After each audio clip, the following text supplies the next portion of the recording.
Merry Christmas, everybody, and welcome to Everything Bears. Ezra, man, you ever have this feeling that you're being watched?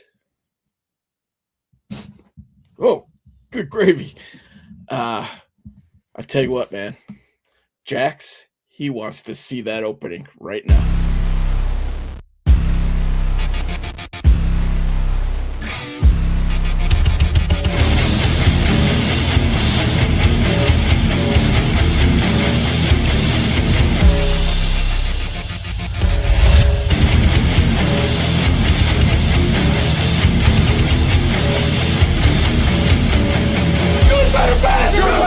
Never let it rain. Never let it rain. Good gets better. Good gets better. And you better get better. You better get better.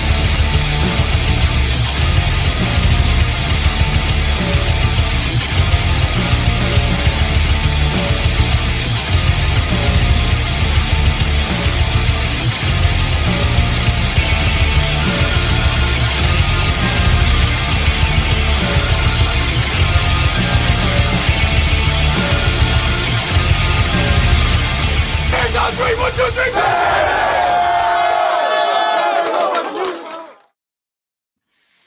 Merry Christmas, Bears fans.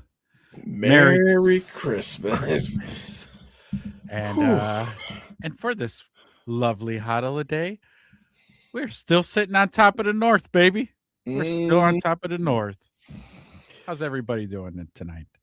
Santa reached into his bag and pulled out one of the best presents that he could give all Bears fans across the land.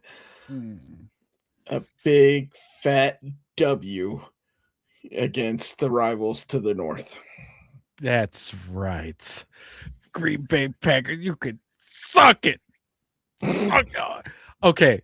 I know all you guys. Have you guys seen on social media the video that's with all the Packers podcasters reacting to the end of that game? Oh my, I could watch that on repeat all off season. And I might. Who knows? Oh, we're gonna be clipping that up and showing it on the show just because, I always thought because we live in a Bears bubble, right? We're in a Bears bubble. And I always think that we tend to overreact and become whining bitches and shit. But wow, those Packers guys woo. Yeah. Let me tell you, from being in the land of cheese, these guys overreact to everything, right? They want their special teams coordinator to be fired. They want Romeo Dobbs to be let go in the offseason, which I don't think he has another contract anyway. Keyshawn Nixon is now the worst corner in the league. The Bears, all they do is play dirty. You know what, though? One of the best takes that I saw from social media people is, where's Jordan Love's fine? Why did he have to put his helmet down and try to spear Booker as he was coming in? Like, what the hell is that? He was trying to take out Booker. Yeah. That's fucked up. Yeah, he lowered his head right into him. I mean, if that's not targeting, I don't know what is, man. I don't know. That's messed up, man. Yeah. Yeah. But my God, what a bunch of whiny babies and like spoiled brats to me. That's what when I'm watching the video, I'm like, shut up. Spoiled brats. That's what Packers fans are. You've had it so good for 30 years. Shut up and take the L. Just eat it like a man. Okay? Us Bears fans, the shit we've been dealing with for decades, don't just stop it. Save it. Okay? Save it. And actually, let it callous you up. Let it get you nice and calloused like Bears fans are. Because we're going to revel in this and we're going to rub it in your face every 2 times a season. Yes. Or if things work out a magical kind of way and we see them in the playoffs this year. It seems like that's a very likely scenario. Golly. Speaking of stuff on social, did you see Packer fans versus Bears fans after the Packers game in Lambeau, where all the fans were chanting, "The Bears still suck, the Bears still suck"? Yeah. Well, did you see the Bears fans after the Packers took the L at Soldiers? Green Bay sucks. Green Bay sucks. So they gave it right back to their asses. So if you Yeah. can't dish it out, or if you can't take it, don't dish it out. So Yeah, turnabout's fair absolutely. play. Yeah. I agree. Absolutely. And that's what's great about the rivalry for us fans is that, Mhm. you give them the business. They Yeah. give us the business, we give them the business, and just for right now, we can revel in it, until we see them in the playoffs if we do. Yeah. Those Go I ahead. mean that game was so amazing. I mean, look at my dog. I mean, he's still shocked for what happened. Did you take that picture, like, during that Yeah. 46-yard pass? He's like, He was repping his new Bears gear, and he's like, "I don't believe what I just watched." He literally turned to me and said that. I said, "Hold on, let me get a picture." So, oh, man, that but that was just he's repping his new Bears gear. He's got his new Bears collar. He's got his Caleb Williams jersey. Him and Supa are, putting together plans to go hit up the Wiener Circle while we're down there, down in the city visiting the fam. So, nice. they're gonna hang out and have a good time. Nice, nice. Whew. So, yeah, I guess to review the game, I know we did a pod right after or the day after the game just because we couldn't wait Right. till midweek. So we got a little short, quick banger out, but Hmm. it's gonna be a nice review. I think we've got, somewhere in the middle, we'll segue over to coach speak, and then, but I just wanna start, we have a quarterback. Hmm. Have our quarterback. Like, that's it. No more questioning, no more, "Oh, he's a Is bust. she the guy? Is he the guy? No, he can't throw deep. He can't Hmm. play within structure. Ben Johnson hates his guts. Ben Johnson can't win with him." Like, it's over. It's done. It's over. Yeah. What we need to try to do at this point, and this is my only critique, is you know how Caleb plays in the last 5 minutes of every game? Do that the whole game. Yeah. Like you said, you've been beating this drum the whole time we've had the show. When he starts to do that regularly, it's over. Hmm. NFL, it's been swell knowing you, but it's going to be the Bears just dominating because, Yeah. yeah. So let's stay on Caleb Williams a little bit. So one of the things that I found pretty interesting, that I saw out on socials this week is Caleb Williams, as of right now, with 2 games left in the season, now holds the sixth highest passing yards in a season for a Bears quarterback, sitting at 3,400 yards. Last year, he finished at 3,541, and he's chasing 438 yards over the last 2 games to become the franchise all-time leading passer in a season. So rough math, 220 a game puts him over, right? That puts him at 3880 or 3840, 2 yards above the record. I'm Wow. pretty sure that's about what he averages per game. Right. Yeah. Sounds really close to what he averages per game. Yeah. And they're going to a warm climate this week in San Francisco. I like his chances, boys and girls. Might not get that 4,000 because he needs back-to-back 300-yard games. Mm. But dude, passing leader, if I was a betting man, I'd be putting some gummy bears on that. Yeah. Mm-hmm. I think I'd agree with you because, yeah, if he's only got an average, what'd you say, 220? 220. Yep. Yeah, that's right on par about what he averages. So, yeah, I'd say that's good money. Yeah. I mean, what did he throw for against the Packers? 250. Yeah, 250 and 2 touchdowns. So, yep. There you go. I mean, you replicate that. 46, by the way, on the best ball that he's thrown so far in his young career. Yeah. That was the throw that man. was missing out of the repertoire, wasn't it? The throw Yeah. that he couldn't hit last year or the first, half of this year. Yeah, was a big critique of many. Oh, he can't throw a deep ball. Well, Yeah. maybe he can sometimes. Yeah, that one looked pretty good. It's a good way to get started. It was right. It was right there. Yeah. Like right there. It was like perfect. It was perfect. That and the touchdown to Jade Walker, all day Walker, same thing. Like, and he threw that like falling backwards. Yeah. Well, even that throw to DJ, he was leaning to the left to avoid the pressure, and he just boop, dying. Yeah. And that's like I saw this other thing on Twitter on another Packers podcaster guy talking about the Bears ain't nothing because they stomped us for 3 quarters.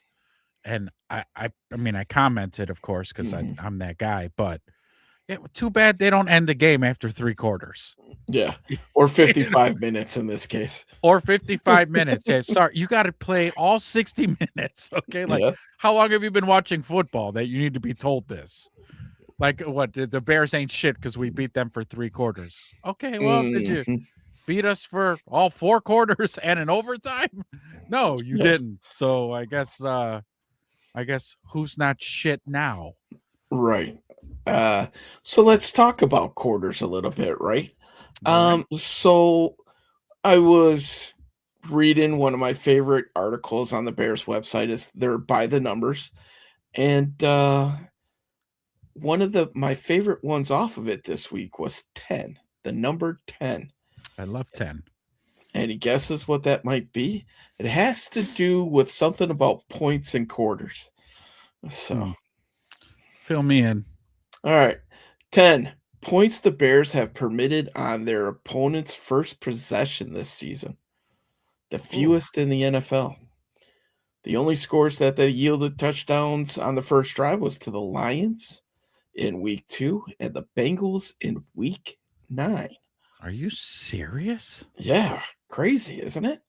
10 points on opening drives, first drives on opposing teams all season. All season. 10 points? 10 points. Wow, I like that. That's a fun factoid. Right? Like I read that, I was like, "Oh, what? Okay." So, I was pleasantly surprised when I read that. How about this one for by the numbers? 8 consecutive games in which the Bears have generated a takeaway, the longest active streak in the NFL. Wow. 8 games in a row with a turnover. But yet there's more. 6 consecutive home victories by the Bears. Ooh. Longest streak in a single season since they also won 6 straight in 2005. Nice. Yeah. This Johnson effect. Yeah. This one I love. 0 as in 0 for 5. Packers in the red zone against the Bears this past week. And that, my friend, is why you gave yourself a chance to win. So that too, yeah. It's 0 for 5 in the red zone. Yeah, but the Bears ain't shit though. Okay. Right. Here's another one. 6 games the Bears have won this season after overcoming deficits in the final 2 minutes of regulation. The most in the NFL this year and the most in franchise history. Wow. Those obviously came against the Raiders, Commanders, Bengals, Giants, Vikings, and now the Packers. That's awesome. I love these little factoids that they throw out here. I'm almost refusing to read this one, but I'm on a roll. 25 field goals of at least 50 yards Santos has made as a member of the Bears. But he did kick some big ones this last week. I will say that. Though that field goal in the fourth quarter that he decided to stare at the ball for 30 seconds before kicking the damn thing almost fucked them over. I know.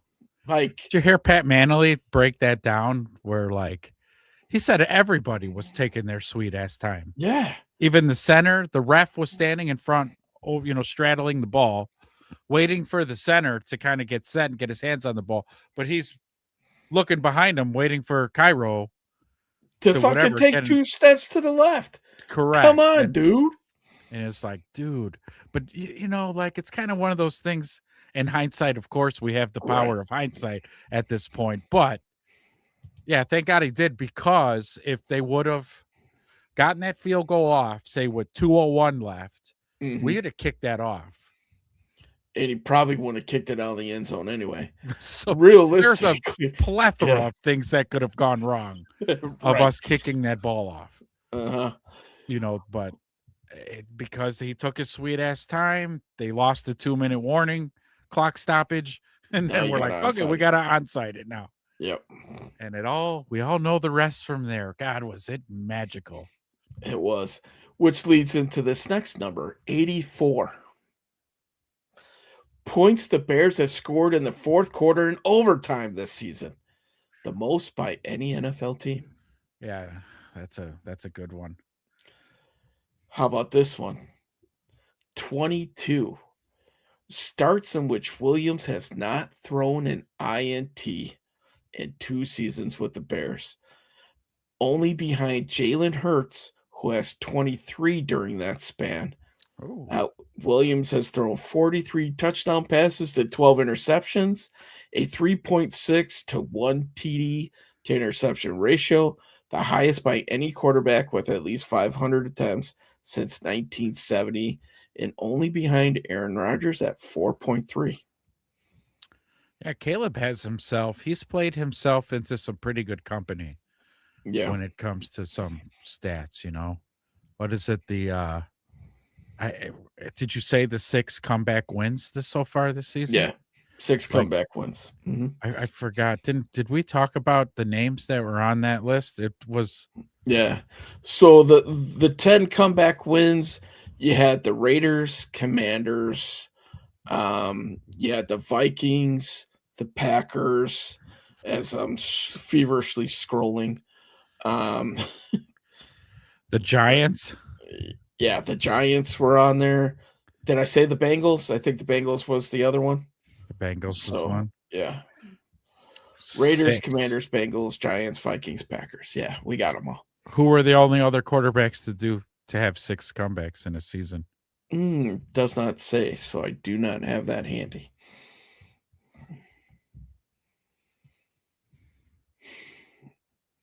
Maybe a Peyton Manning. Maybe Patrick Mahomes last year. They won a ton of 1-score games. If I had to guess, he might creep in there. So, but as you're typing that up, I'll finish going through the numbers. 9 takeaways Wright has helped produce this season, the most in the NFL.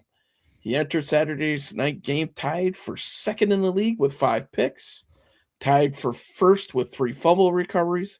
Wright is only the 2nd Bears defender with at least 5 picks, 3 fumble recoveries, and 2 forced fumbles in a season since 1978, joining 1985 outside linebacker Wilber Marshall.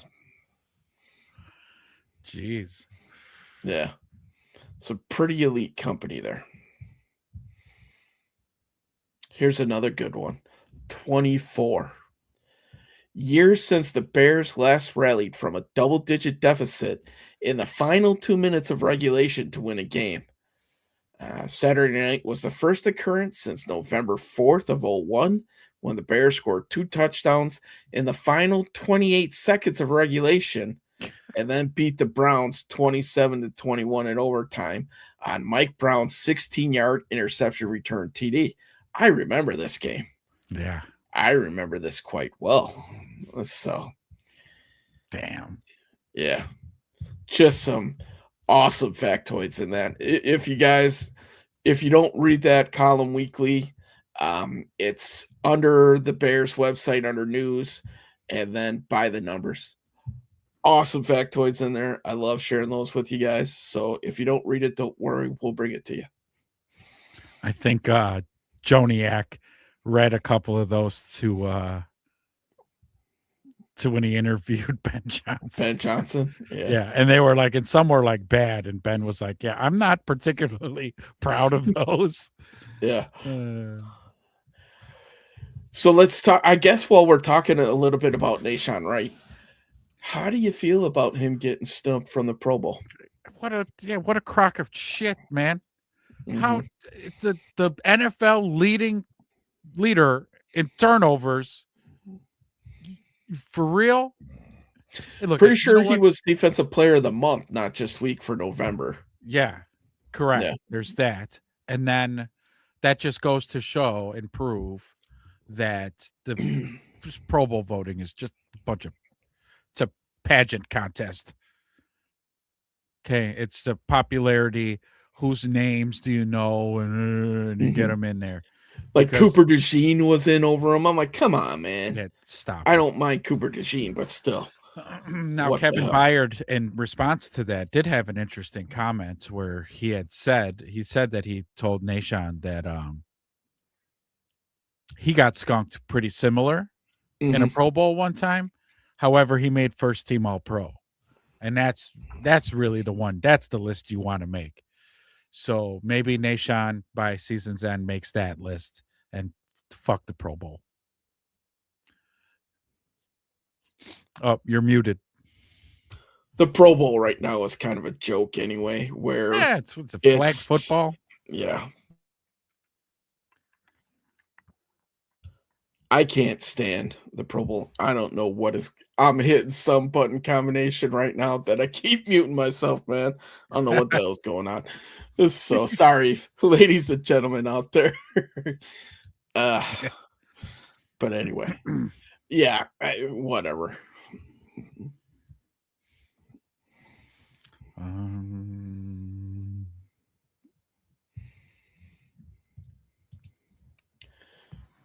So let's talk about. Let's talk about the other Pro Bowlers then, right? So Nahshon Wright got snubbed.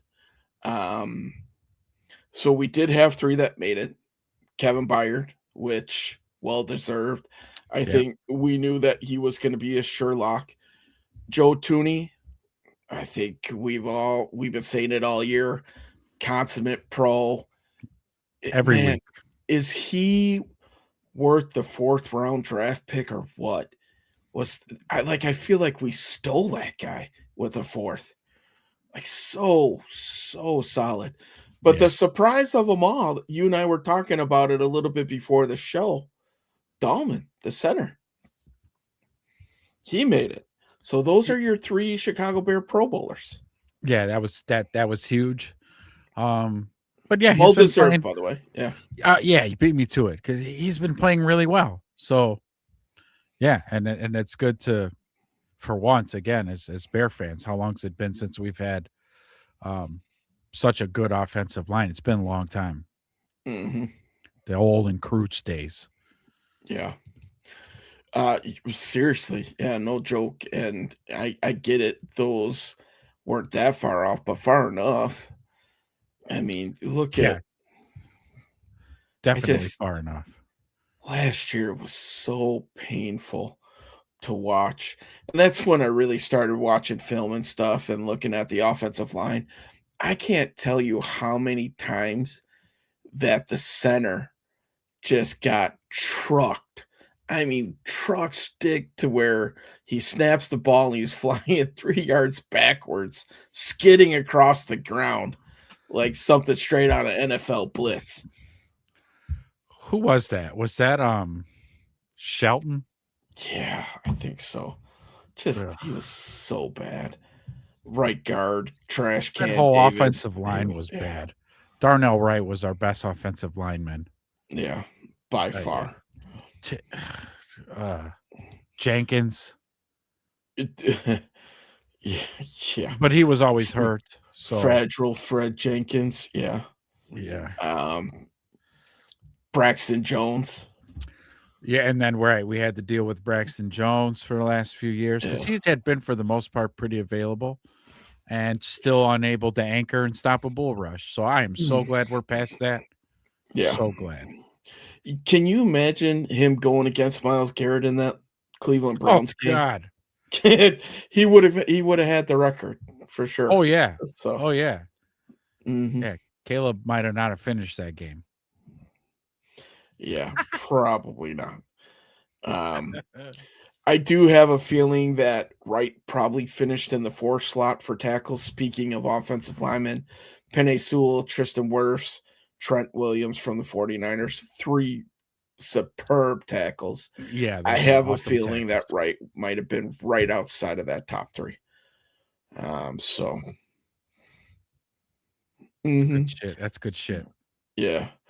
God, we don't have to compare our DNs to any of these guys. They can't even hold their jocks. Defensive tackle. Yeah, no, not looking at that. For our linebackers, they were just hurt way too much to be able to try to get on anything. But here are the 4 defensive backs that made it over Nahshon Wright. J.C. Horn from the Panthers, Devin Witherspoon from the Seahawks, Cooper DeJean from the Eagles, and Quinyon Mitchell from the Eagles. I'm sorry. Stop it. Yeah. Okay. Just stop. And then the safeties, we know Kevin Byard was there. Anton Winfield Jr. from the Bucks was there as well. So again, back to the popularity contest thing, man. Mm-hmm. And the Bears get no love. That's until next season. Watch. Well, shit, man. How many weeks were we beating the Caleb Williams drum to get the national media to get on our page? Right. I mean, seriously, we saw what the kid was doing, and the only thing the media is looking at is his completion percentage. Well, that's fine. You know, we were on that bandwagon. Hell, we were probably sitting up front driving that thing. Mm-hmm. Absolutely. Yeah. I don't get it. I just the Bears get no love. Yeah. They get no love. Well, and maybe again, they're still in prove it mode. Mm-hmm. Right. So we'll see, you know, as they're hoisting the Lombardi trophy. They'll be like, they're holding it wrong. They're looking at the worst Super Bowl team I've ever seen. Yeah. Kyle Monangai's hands are too small. He needs to put 2 hands on that trophy. Mm-hmm. He can't be holding it with 1 hand up there like that. That's something to fucking critique and bitch about. Caleb can only hold that thing 59.8% of the time because that's his completion percentage. Yeah, exactly. God. Like, what's wrong with you people? Yeah. And like when I listen to some, like, because I consume a lot of NFL and Bears content and analysts and the Kurt Warners and all of them, and like you come across some where, like, if you listen carefully, you say to yourself, "You haven't watched a full fucking Bears game, have you? Mm-hmm. You haven't even watched a fucking game. You're reading the fucking box scores." And then creating the narrative in your head, and then going on national TV and blurting it out. And it's like the people who actually follow the Bears and are consume the Bears and are up the Bears' ass. You're talking Bears fandom. Listen to that and go, "Oh, you have no idea what the fuck you're talking about. You have no idea." And it gets frustrating because there's a whole swath of national pundits who do just that. They don't watch the Bears. They don't give a shit about the Bears. So they just read box scores and then tell you the narrative. And it's like, you couldn't have, your take couldn't be more wrong. Right. Listen, and that's why we do this, guys, because we do watch the games. We do break down tape. Yeah, we do talk about it. We do. Hey, and we criticize. I think we're pretty fair in our criticism. We talked about Wright starting off poorly, a couple Ben Johnson calls, and if this is a Ben Johnson show, we love Ben Johnson. But talking about some of his shortcomings and being a little bit too cute down in the red zone and Oh God, yeah. whatnot, that he's Oh got to God. self-scout. So Yeah, I think we're yes, we do have orange colored lenses. mhm, However, we call balls and strikes. There's that too. Yeah, yeah. that I mean, come on, man. Cole Kmet under center. You want to snap it through Cole's legs to a guy who's 5'9" over his head. Like, yeah, bad call. There's a Yeah. time and a place for those things, Ben. And that's not the first time that he's called some crazy weird No, shit in the red right? zone either that just killed the drive. Yeah. I mean, listen, man, we're a power running football team. Yes. It's a half a yard. You got Monangai. I don't give a shit if Cole Kmet's the one that hands it off to him, but just give him the damn ball. Yeah. Let's go. Mano Don't y need to mano, right? complicate the game of football. Football's already complicated enough. Just smash. There you go. Yeah. Halfback smash. Mhm. Pick up that yard. But Go home happy. Yeah. it all worked out in the end. Mm, That's kind of one of those things, right? Where because we won, it's like, he'll learn from that. Mhm. And if we lost, we'd all been pointing to that. What the fuck was he thinking? Motherfucker. Don't you ever fucking do that cute shit Yeah. again. I want to see another fucking trick play until 2027. Honest to God, Right. man. So, jeez. I mean, it does make it fun, and I'm sure the players have a lot of fun with it too. So have at it. But And you know what? And to be fair, if Dahlman would have snapped it properly to Monangai, the play might have probably would have worked. Probably would have been a touchdown. Yeah. Yeah. So there's that. But it didn't. So don't ever run that shit again, Ben. Yeah. Ever. Please. Or put Cole Kmet back there and snap it through Monungai's legs. Switch that around. So then the ball has to stay low, or else Monungai's taking it right in the stick. Right. So right in the coin purse.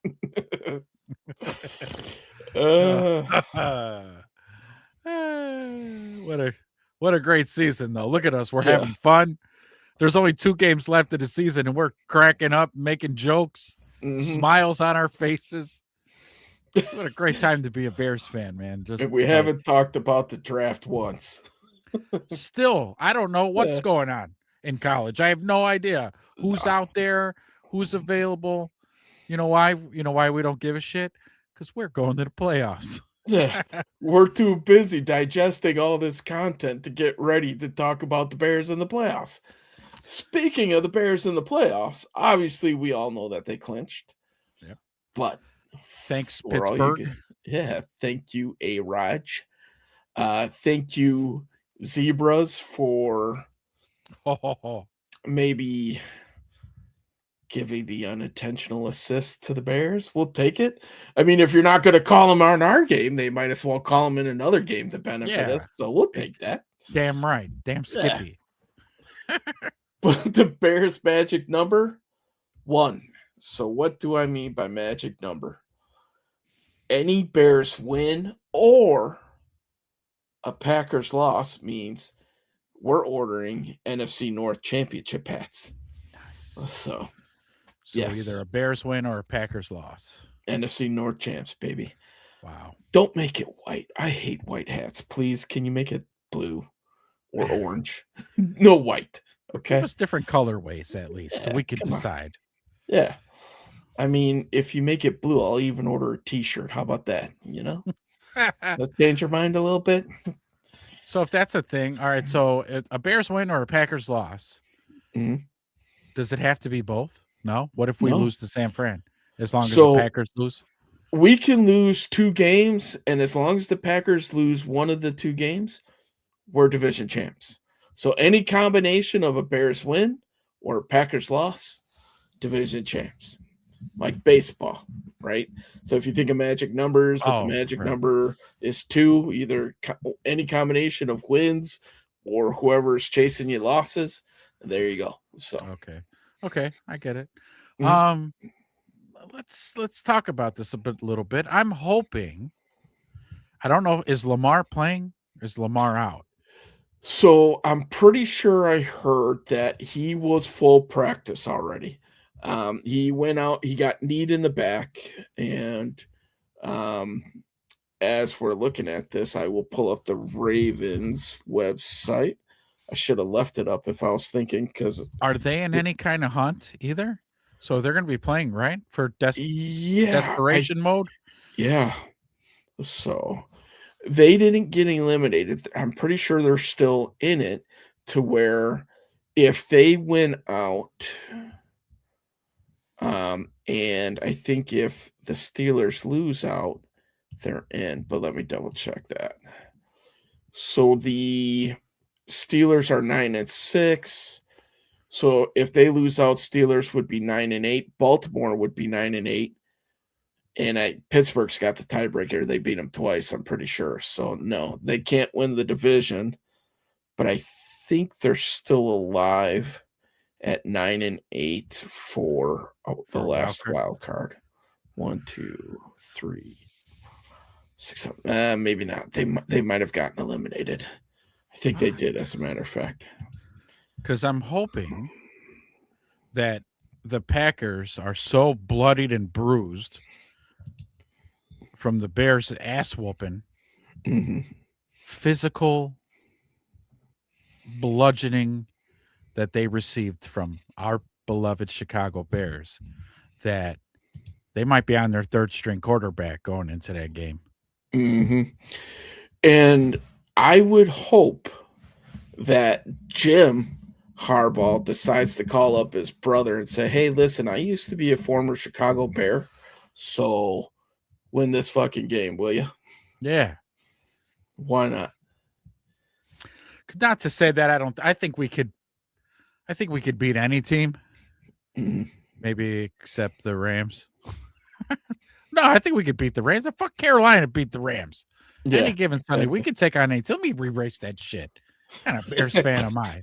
We could take on any of these. I'm not scared of any of these teams. Yeah. However, San Francisco's pretty damn good football team. Gonna be a playoff team. Yep. And the next week's game, this could be a shootout. I watched that game against the Colts. I agree with you. And we'll talk about that in depth. Sunday afternoon is what we're gunning for. Okay. All right. Yeah, we got a little bit of holiday stuff we got to navigate. But to answer your earlier question, Lamar Jackson did not practice on Wednesday, but full practice Thursday and Friday. Okay. All right. Wait a minute. Hold up. Wait a minute. That was last week. Hold up. Wait a minute. Lamar Jackson did not practice on Tuesday. So, yeah. We'll see. We shall see.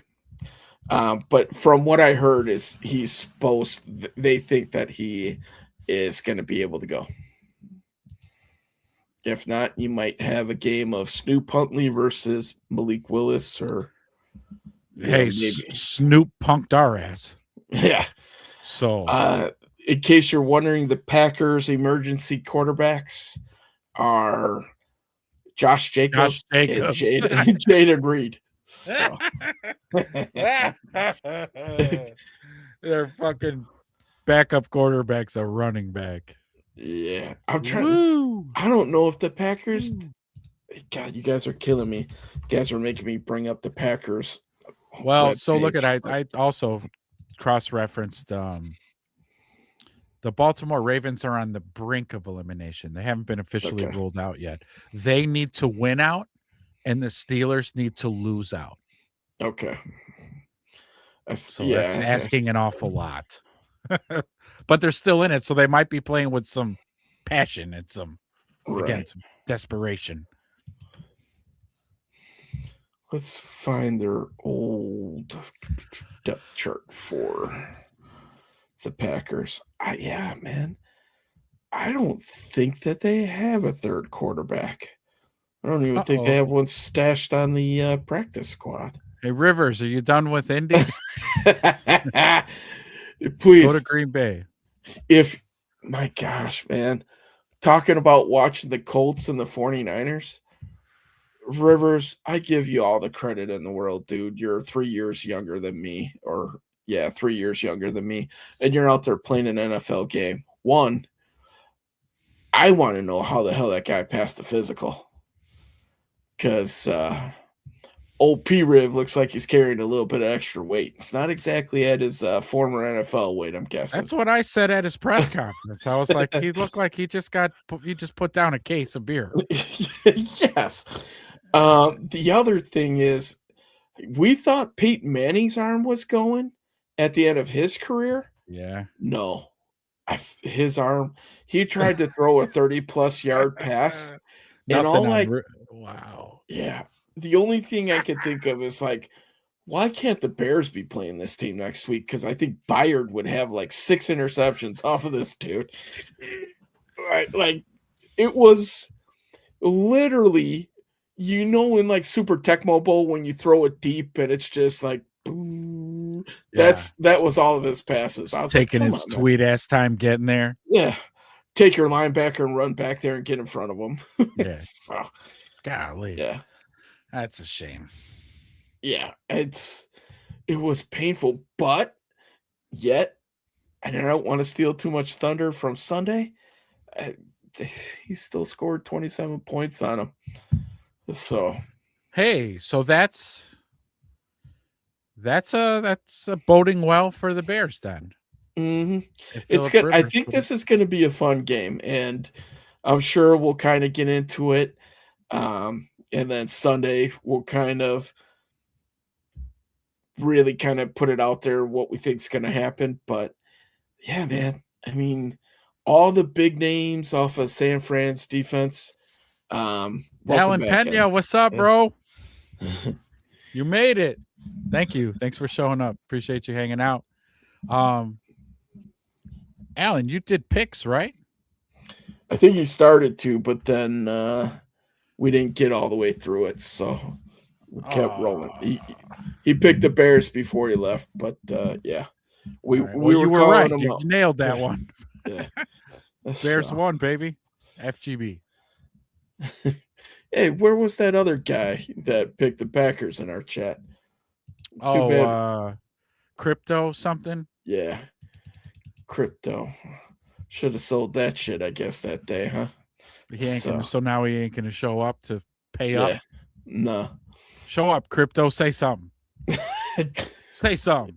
Yeah, come on. Pull up. Come in and get your L. We're passing them out right now. Pull up. Let's go. Yeah. Put your money where your mouth is, right? But anyway, didn't have a doubt at all, Alan. We all knew Bears were going to win this one by hook or by crook. We were going to come out with the victory, and we chose crook. I don't understand why they wanted to give us all heart attacks. I mean, I'm sure everybody out there was like me, just fucking pissed off. Yeah, for 55 minutes. Yeah. Just depressed and pissed and what the hell are we doing here? Mm-hmm. Yeah. And then euphoria. And then absolute euphoria. Like my dog shows you, he was thrilled. He was thrilled. That look he's got on his face is absolutely the look I had. Yes. As they recovered that onside kick. The onside kick, the touchdown to Walker, and the touchdown to DJ. That was the look right there. Yeah. Like, what am I watching? He also has the special property with these eyeballs, man, that just stare into your soul. But whatever, man. He's repping his Bears gear. He was proud. Proud Bears fan this week. So strutting his stuff around the neighborhood, pissing on the Packer dog's lawn. Yeah. Good boy. Loved it. Good boy. Extra treats for Christmas for you. Yeah. So good for him. He is getting some treats, by the way. Hopefully he's not listening. So yeah, he's getting a couple bags from dear old dad here. So anyway. So yeah, I mean, local media around here is losing their shit. Everybody wants to fire Everybody, they want to get rid of Lucas Van Ness. They think Rashawn Gary's a bum. He's absolutely garbage.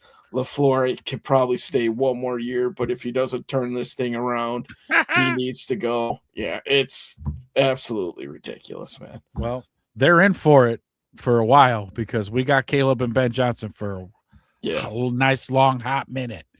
This is going to turn into the rivalry of old for sure. Yeah, there's a lot of potential for that. Like this Ben Johnson and LaFleur thing, this could turn into an actual rekindle, if you will, an actual rivalry, like a Hallis Lombardi or I mean, because they hated each other in real life, right? Was a good pick. It was a good pick show.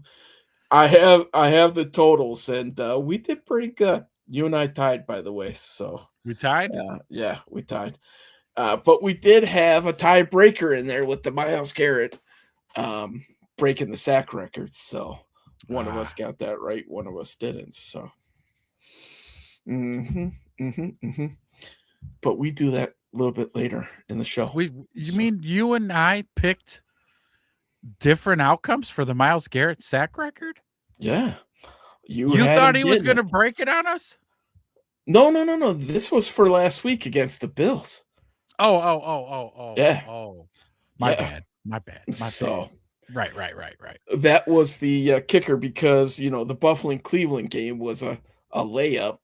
So we also picked if Myles Garrett was going to break the sack record or not. Oh, so then I was wrong because I was pretty sure he was going to break it. Because what did he need? 1.5?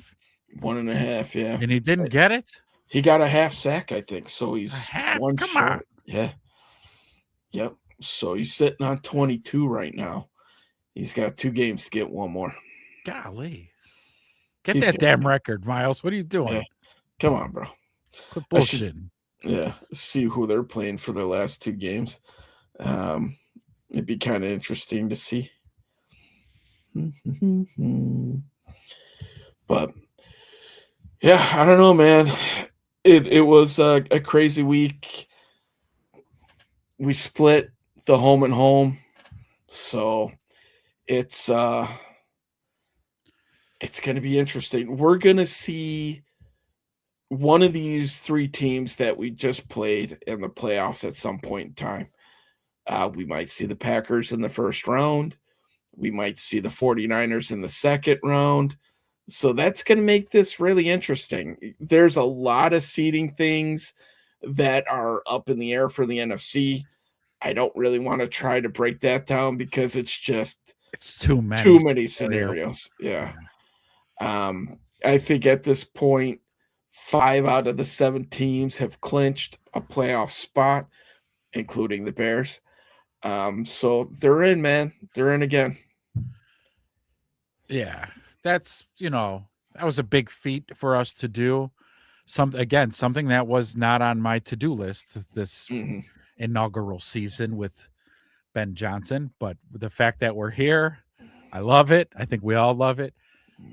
Wherever our seating is, the icing on top would be to clinch the North, of course. Yeah. At this stage of the game, of course. Where we land in seating, I don't care. Yeah. We're going to beat you all anyways. So it doesn't matter what order we see you in. Now, to take the North and never give it back was the moniker by Ryan Poles. So, first step, let's take the North. Let's finish it out. So realistically, going into this season and the end of the rebuild pretty much being complete, what were your expectations of the Bears in terms of when did you think they were going to make the playoffs and when do you think that they were going to be viable to win the North, realistically speaking?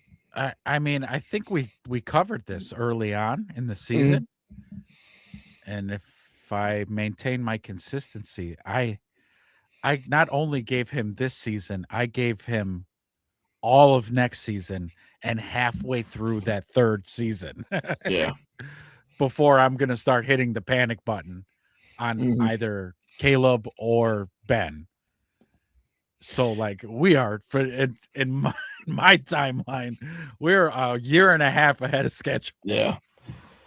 I agree with you 100%, man. I mean, my expectations coming into the season was an improved record, 500 or better, which, literally, I think a lot of us were thinking 9-7. 9?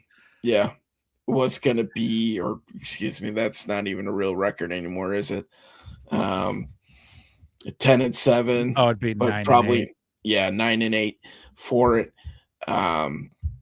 Realistically, I think a lot of us thought there, and then next year, sniffing the playoffs, trying to get in, maybe competing for a division title. But yeah, I agree. I think we're 2 years ahead of schedule right now. Now, with that being said, if we take a step back next year, and I get it, man, the North is going to be tough. This is going to be a tough division for the next several years. Yeah. But we also have our guy. We also, to hammer home your point from one of the previous shows, I truly believe we have the coach of the year. So a lot of that stuff is staying around, and we talked about that ad nauseum, right? Ben Johnson's here for probably minimum 3 to 5 years. Caleb is here for 3 more. 3 more. A lot of these guys, the nucleus is there, especially on offense. So, yeah, super exciting. Which could easily segue back into our Myles Garrett talk. I'm already convinced of that. After we talked that through on that show, I'm like, yeah fuck it. 3 1s. You want it? We got him. Let's go. Yeah. Full Bring send. him on. Full send. Because again, like that is, I don't want to rehash this, but if I may really quickly, if you look at the team, our secondary's flying around, they're getting turnovers, right? Lead the league in interception. I think we lead the league in turnovers, period. Our offense is set. That's it. Our offense is good. Don't mess with it. It ain't broke. Don't fix it. We're going to be heading into the playoffs this season with no pass rush, like zero. Like front four gets zero pressure on any quarterback ever, any of the weeks, minus the Browns, where we got 5 sacks. And I don't even care about sacks. I'm not a huge numbers guy. Just pressures. Pressures. We don't even. Jordan Love was baking a cake back there during that game. I was like, he's back there fucking making a sandwich. Yeah. He's back there and he's patting the ball and he wants to throw that fucking ugly ass release he's got. And I'm like, we're not even getting to him. Yeah. Changes it from yellow mustard. He's like, nah, brown mustard would be better on this sandwich. Yeah. Give me that Dijon. Yeah. Give me that Grey Poupon. Can you pass the Grey Poupon, please? And so, like, and you can't have this in the playoffs.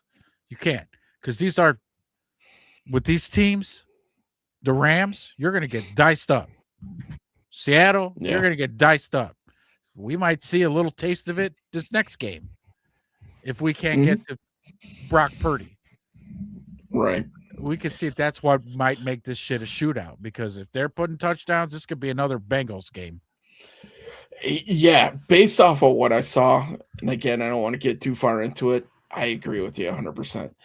Kind of looking back on the Packers game, I was kind of looking up, and we started talking about linebackers and pass rush and stuff, and I was reminded, I was like, wait a minute, Edmonds was back. So I went kind of in to see what he did in terms of stat-wise. Really, the only time he showed was on that fumble recovery. Yeah, because what did he have, like 6 tackles? 1 tackle. Oh, one solo tackle. Oh, I know. But it was his first game back. Yes, let's let him get a little lathered up, like TJ. Mm-hmm. Let him get a little lathered up. Again, I put DeMarco in, man. Yeah. I was looking to see if he was on the stat sheet, and I don't see DeMarco. I didn't really see him there either. I didn't even see him out there. Yeah. So except the special teams when he was fucking crowd surfing on the opening kickoff. Like, what are you doing? You can't do that. and then grabbing the dude's helmet as he's flipping off with a pile. Unbelievable, man. I guess boys were jacked up, man. What are you gonna do? They were way jacked up. Yeah. And of course, Brisker got in it. You knew that was gonna happen. Yeah. Tried to throw the forearm shiver to somebody's quarterback sliding. Good job, Brisk. Oh yeah, that's right. So, but you know who I thought stood out, quite a bit on that defense? TJ Edwards, man. Mm-hmm. I think he had a great game.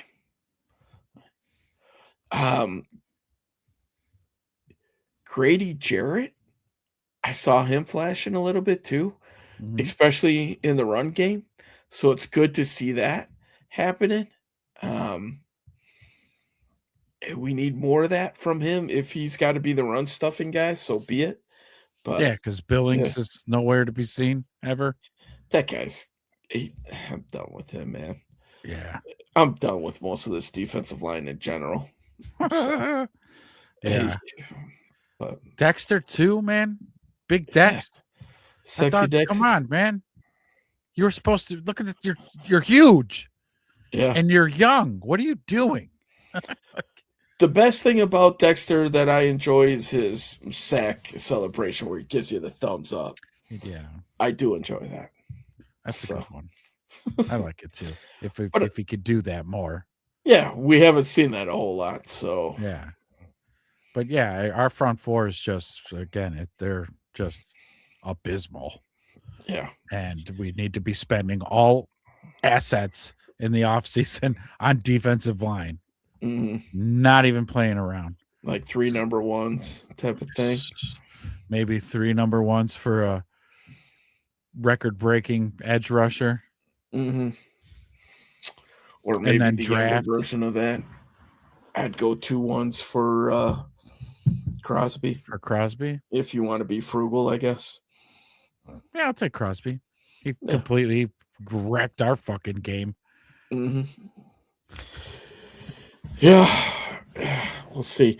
That's the one thing. This defense, unfortunately, is the one pain point for me, especially going into the playoffs. This bend don't break, man. And they did just that against the Packers. 5 trips to the red zone, like we talked about earlier. 0 touchdowns. But damn, why are you in the red zone 5 times on 8 possessions? That's the other question you got to ask yourself. Yeah. So, and the one time that they scored from 40 yards out. CJ got burnt. I didn't see Jalen Johnson get burned all that much, so maybe he's starting to feel a little bit better. He might be feeling better, yeah. Yeah, so it took him a few weeks to get his sea legs back. It's okay. He had surgery during the season, for crying out loud. Yeah. Maybe that pick helped get him right. So he definitely seems to be more engaged than when I saw him in the first couple weeks.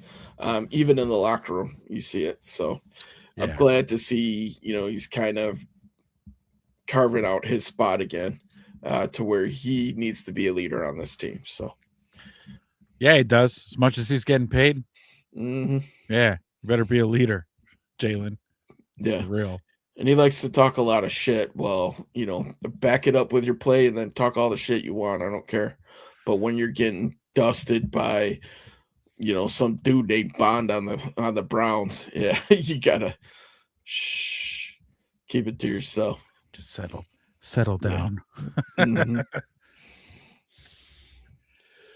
Oh man. Well, so any comments, you guys? Thanks for rolling in. Thanks for hanging out. 20 of you is kind of be popping in and out of here.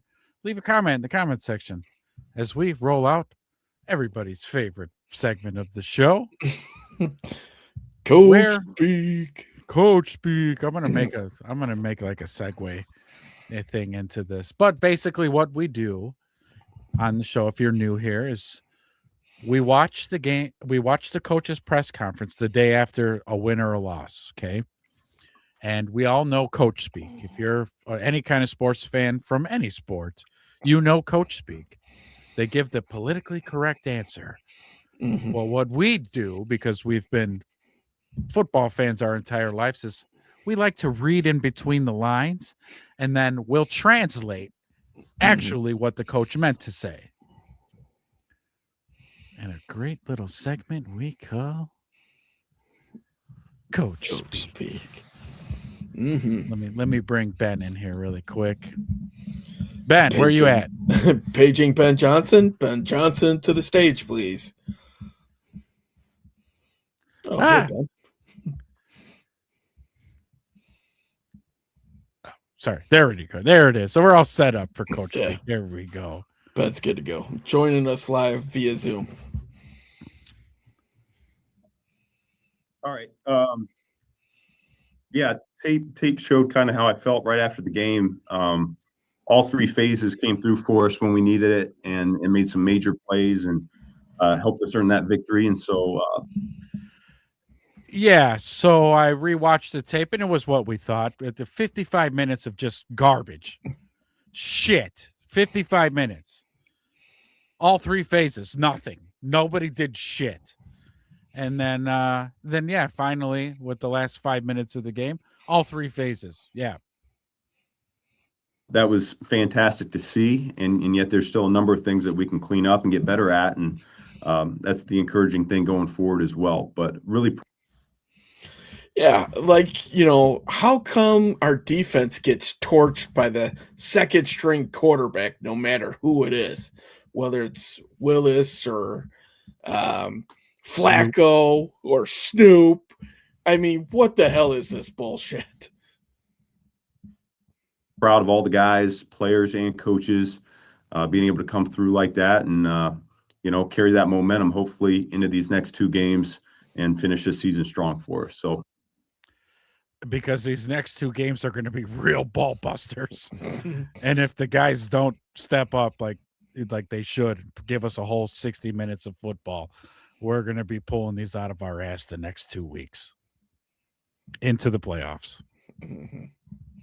With that, I'll go ahead and open it up. Go ahead, Pat. Hey, Ben, you've been saying for a while now that you thought 11 wins would get you in. It got you in last night. What was your reaction? And also, what's the message now in the final 2 weeks? Well, yeah, I mean, our step number one was to get to 11. And the whole reason why that was the number, there's really only been one 10-win team not to make it, and that was last year, Seattle. There's never been an 11-win team to not make it. And so that was we felt pretty good about that being the number going into the season. Yeah. So, I mean, if you look at the NFC West, I don't know what's in the water out there, but good God, what are they doing out there? I mean, they must just be beating up on everybody else.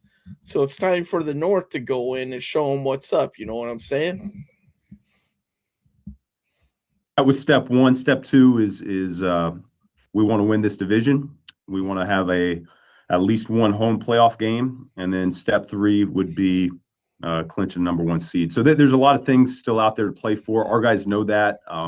We talked about it a few weeks ago, just a big picture view of where we stood in relation to the last 5 games of the season and what we need to accomplish to achieve those goals. And so they get it. Not a whole lot needs to be said about it. Those goals are still out there, and we continue pressing forward. Like I said, we're still not, necessarily playing at the level that we're capable of yet. And so, I mean, that's the beautiful thing about this season, and we're all still getting better at what we're doing. There's a number of things that I could have done better in the last game, and a number of our players would feel the same way and tell you the same thing as well. So that's the fun part of what we do. Yeah. For us to be playing the way that we've been playing and have 11 wins, it should open your eyes, and you should be excited to how kick-ass we're going to be when we finally play 4 full quarters of fucking football. Because 11 wins. Have you seen the NFC and what's going on? What's next year going to be like? It's going to take 13 wins to get into the fucking playoffs. What do you think of the last 30 seconds of that Lions game? Yeah, I mean, it's pretty. I'm just going to let you answer this one before he fucking. thank God those refs are fucking idiots. So, and the rules it just so happened to work in our favor. And about fucking time, huh? Finally, we get a call. And it's not even in our game, but we'll take it.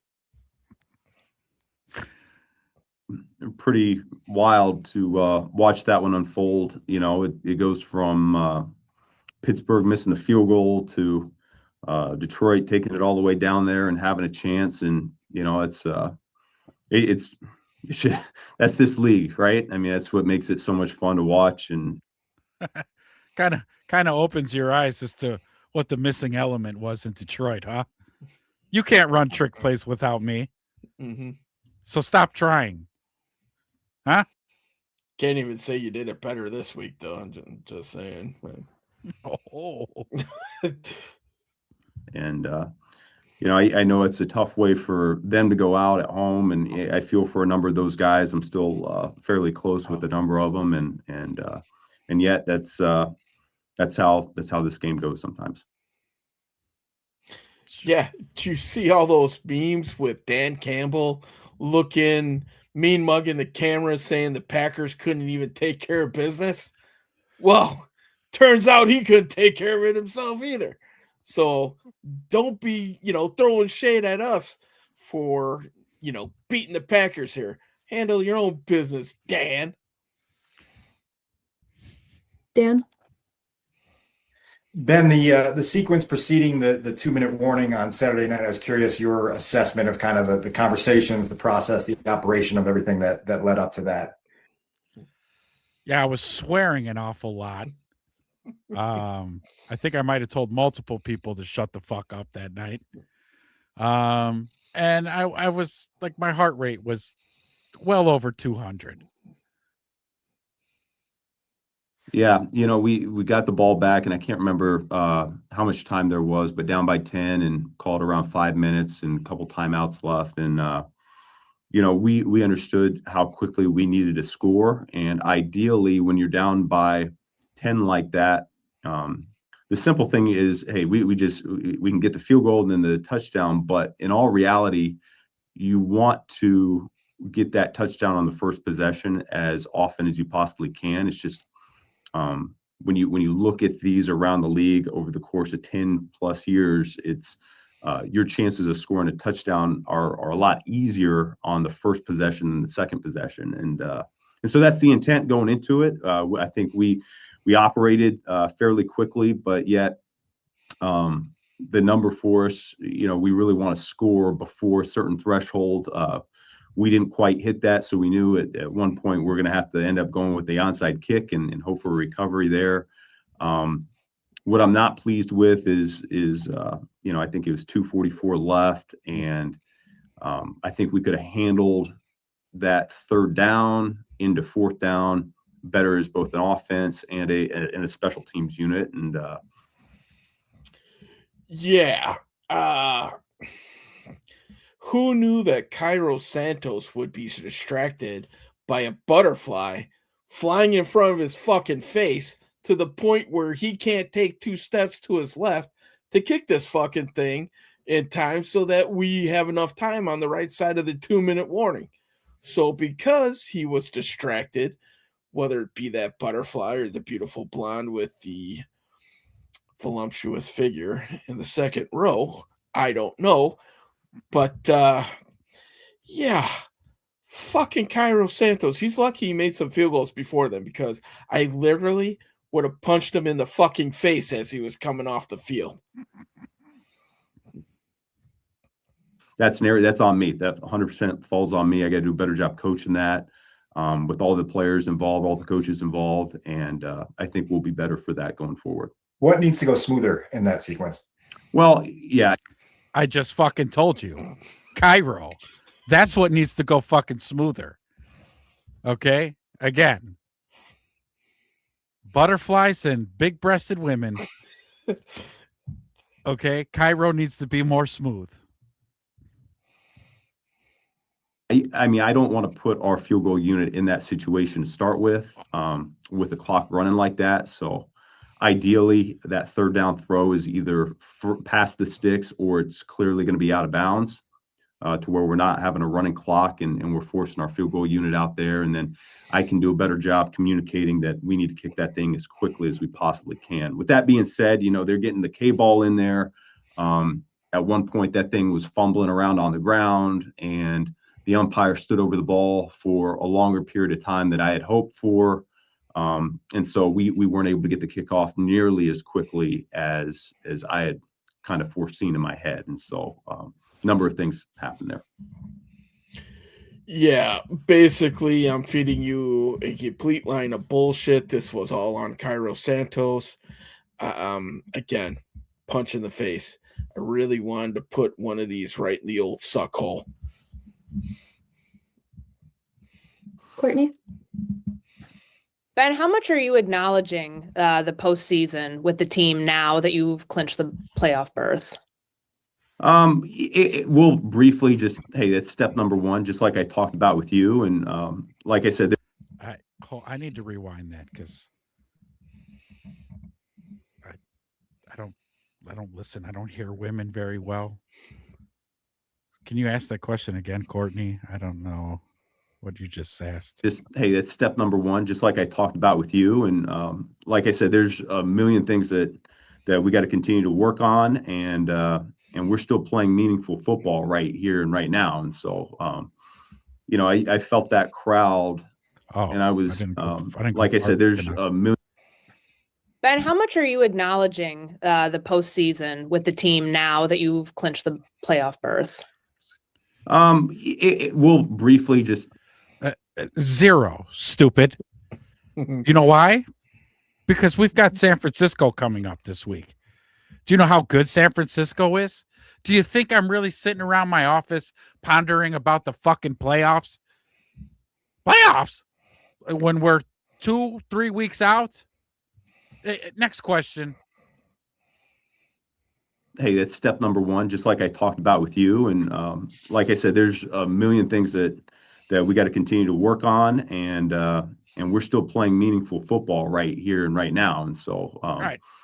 I felt that crowd, and I was so blown away by the impact that they had on Saturday night that, I think all of us are going to feel like we want to be playing a playoff game in front of them. And so.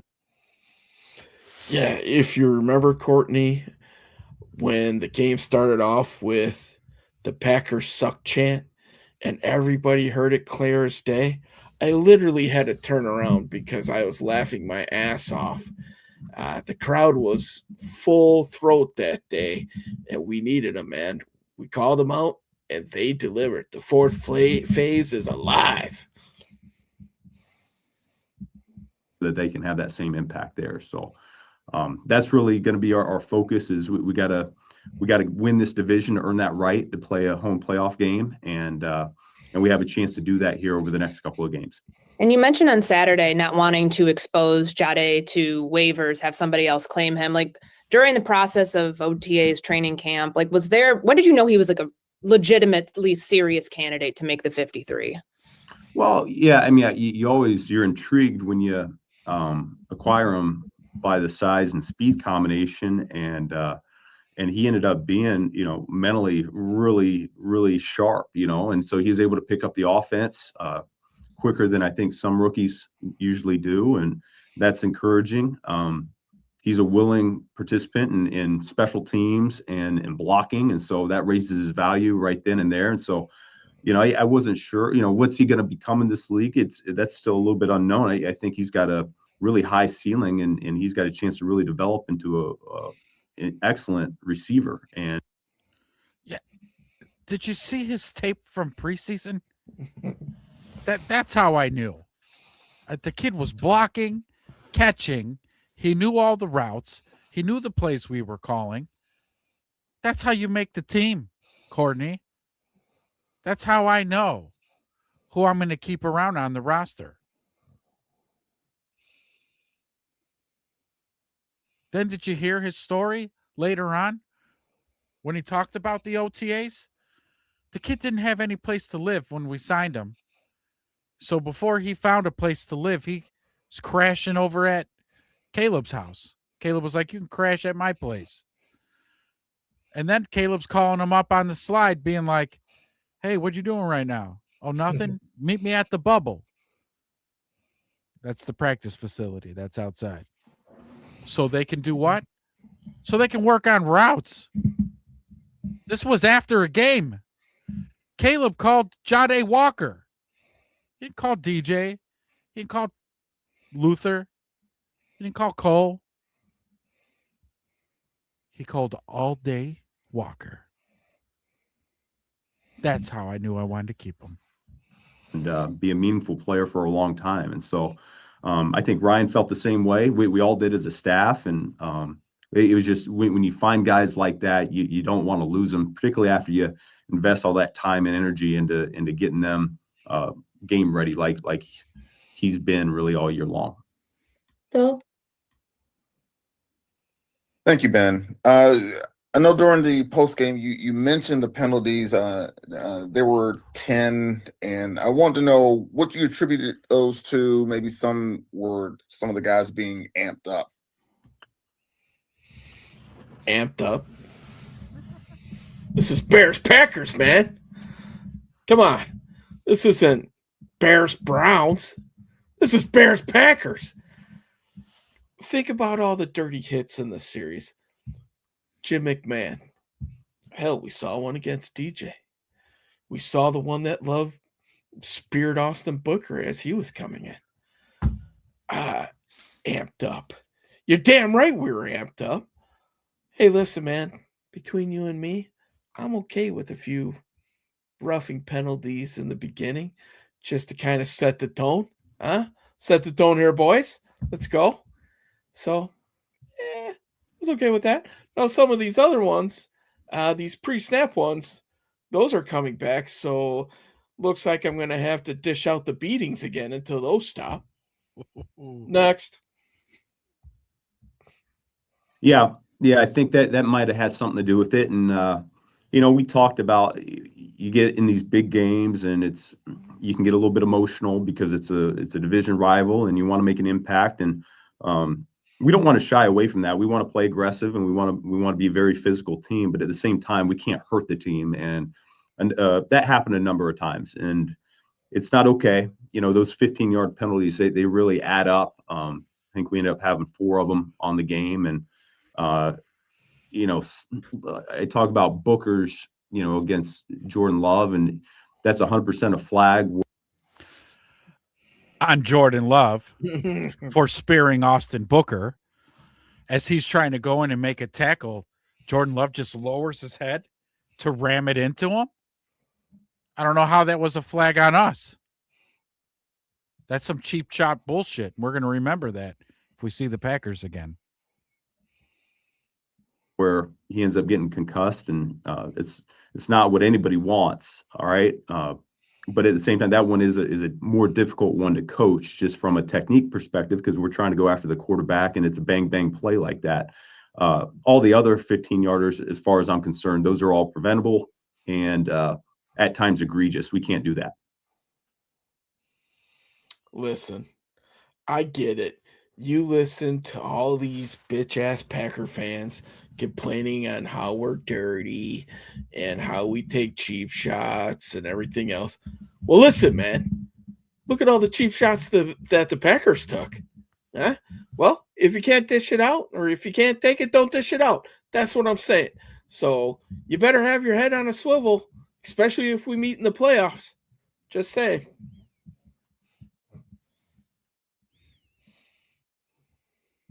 No flag called on that cheap shot on DJ either. No. It's a football. And then second question, I know when you were planning this, obviously every first-year coach wants to make the playoffs, but did you envision these games would unfold the way that they have, like some of these kind of chaotic to the finish 4-quarter comeback games? Did that enter in your mind, like just the manner of some of these wins? Yeah, stupid. Yeah, I actually game planned for these, actually. You see what I do is I rack up 55 minutes worth of plays on my play sheet that I know won't work. And then I save the bottom of the list for the last 5 minutes of the game. No, dummy. Of course I didn't plan that out or think of that. All these plays are supposed to work all game long. Okay? Boils down to execution. Penalties and things like that hurt us as we're moving the ball, trying to move the ball down the field. God, stop asking me stupid questions. Well, I mean, I think we all prefer to have the lead going into the fourth quarter if we had our druthers, but it's just not the way it's gone for us this year, and yet the guys are still finding a way to come out on top. And so, no, I think this is an important thing, though. I think you want to be a clutch team. I think you want to be able to handle the pressure and rise to the occasion, and I think we've got a team built like that.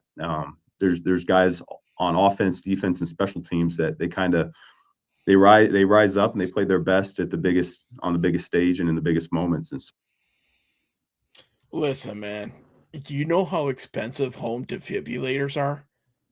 Well, the Bears are incurring that cost right now because we're sending it one out to every fan that watches us. Okay? Like, that's not a cheap endeavor, but we owe our fans that because we want them to continue to cheer us on for the next several years. It's not only sausages and beefs that are giving heart attacks. It's our boys out there.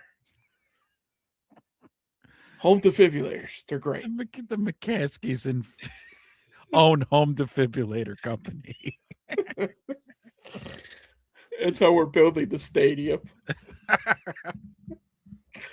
So I think that's really important. I think that's a great quality to have as a team and as a locker room. And certainly when I came in, it felt like in previous years, having competed against this team, we didn't win those type of games. And so to see that shift in our favor, I think that's a great thing. And like I said, we can still get better to the point where we're not putting ourselves in those situations as much and go into the fourth quarter with a lead and potentially close out games that way. Yeah. So the main focus from here on out is going to be me sitting with Caleb in the offense and saying, hey, that last 4 minutes of that game, we're going to try to replicate that for the whole game. Believe it or not. All right. That 4-minute effort that you gave at the end of that game, plus the overtime, we're going to extrapolate that to the full length of the football game so that we're not in this fucking position again. Jason? Hey, Ben, 2 questions for you about your defense. The guys have been in and out all year, but you are pretty close to having your starting lineup out there right now. What do you think you guys can accomplish in the next couple weeks to have that ready for the playoffs?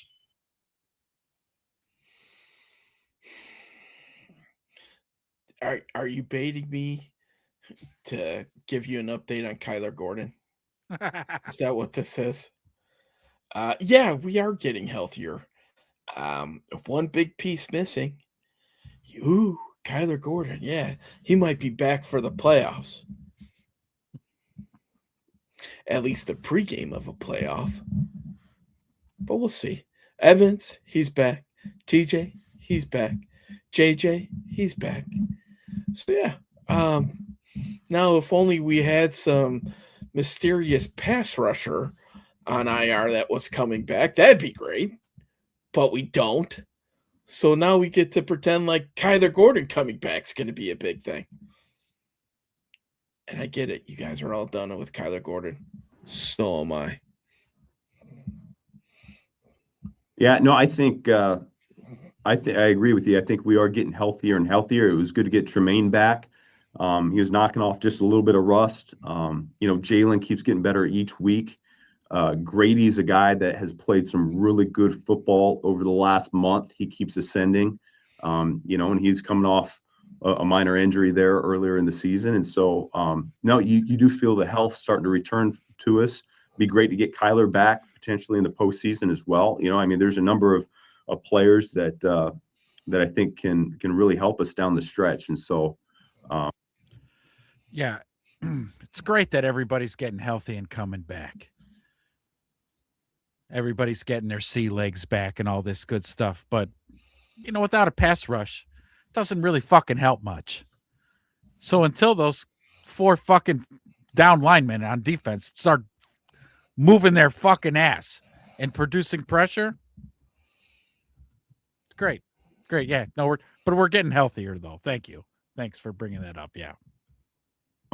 DA's done a phenomenal job creating game plans that give us a chance to win week in and week out. And I think he did that again last week. You know, you look at what's going on, and yeah, we're giving up some yards, and yet we knew all along that our red zone defense was going to be a huge key of us winning that ball game. And there you go. You look up at the stat sheet at the end, and we hold them to 5 stops down there in the red zone. And so I think it's the combination of our players coming back and being healthy, great understanding of the scheme, and really the intent of what we're trying to do each and every week. How much? Thank God LaFleur thinks he's the next Dan Campbell and likes to go on 4th down a lot and do all these gambles, because if he actually just sat back and took the points, we would have lost this game. But he didn't.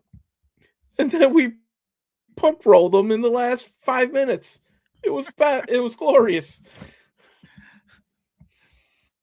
Has Montez played into the defensive improvement? And also, you just mentioned Kyler. Is that realistic? Yeah, I mean, we'll see where it's going. It was, you know, he'll be down for 4 weeks, and we'll kind of assess it as we go here. But you know, we were always hopeful of that. But Tez is a guy. I think since the bye week, he's playing some of the best ball of his career. Yeah, you know, as I stated earlier about Kyler Gordon, I'm over it, really. Whether he comes back or not, playoffs, not playoffs, it's whatever at this point. And yeah, great. Montez shows up once a week for one play every week. It's amazing, really, what DA's been able to accomplish with this defense of us getting gashed in yardage just all game, every game, but yet we turn the ball over. So it is quite the enigma to wrap my mind around. He would probably tell you the same thing. He's one of our most consistent run defenders. You know, and he's been racking up slowly but surely a sack a game, it almost feels like, since the bye. And a guy that we can consistently count on to win one-on-one matchups and pressure the quarterback. And so I feel really strongly about the way he's playing right now. I feel really strongly about the person too. I love seeing him in the building. You know, he's one of the many that they haven't really experienced what we're experiencing right now, where it's not just winning football, but a chance at the postseason and playing meaningful games down the stretch like this. Listen, the reason why Tez is winning all these one-on-one matchups is because they can block him with one guy. They don't need to chip him. He's no threat. So, of course, he gets a lot of one-on-ones. He finally trucked the tackle for once. I mean, this dude's a mountain of a man. I enjoy seeing him in the building because I can't miss the dude. He's a big dude, right? So glad to see, you know, he's starting to use some of that power. But, yeah, his sacks, we need more. We're paying for a lot more than 9 sacks right now. Just saying. Kevin? Hey, Ben, early in the 4th quarter, Caleb had that intentional grounding. I know he doesn't want to take a sack there to push Cairo back. What was the coaching point in terms of what he how he could handle that better? Yeah, well, it starts with the protect. Real simple, Kevin. Get out of the tackle box and throw it away. We've been telling the kid repeatedly all season about that. And sometimes you get a little wrapped up in the moment. Sometimes you think you're out of the tackle box and you let that ball go, and the refs throw a fucking flag. What are you going to do? What are you going to do? There was no reason for us to be leaky in protection as far as I'm concerned there. So we got to do a better job with our communication up front, quarterback, running back, that's where it starts. Beyond that, You want to take it from there? Yeah, That was a nice listen, little- the offensive line fucked up for one play, but we give those guys a pass because they've been kicking ass all year. So, I mean, maybe Caleb needs to put another Houdini trick in the bag to where he could disappear and then reappear. I don't know. But yeah, I mean, next time I'd love to see him just whip that ball as hard as he could towards the referee's nuts and then knock him down like, a little bit old fashioned longest yard style. You know what I'm saying?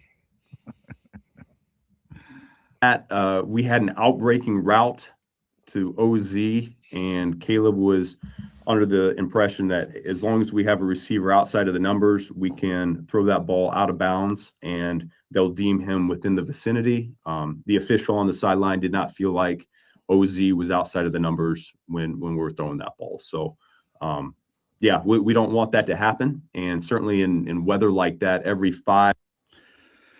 So apparently the refs are still fucking us over any chance they get.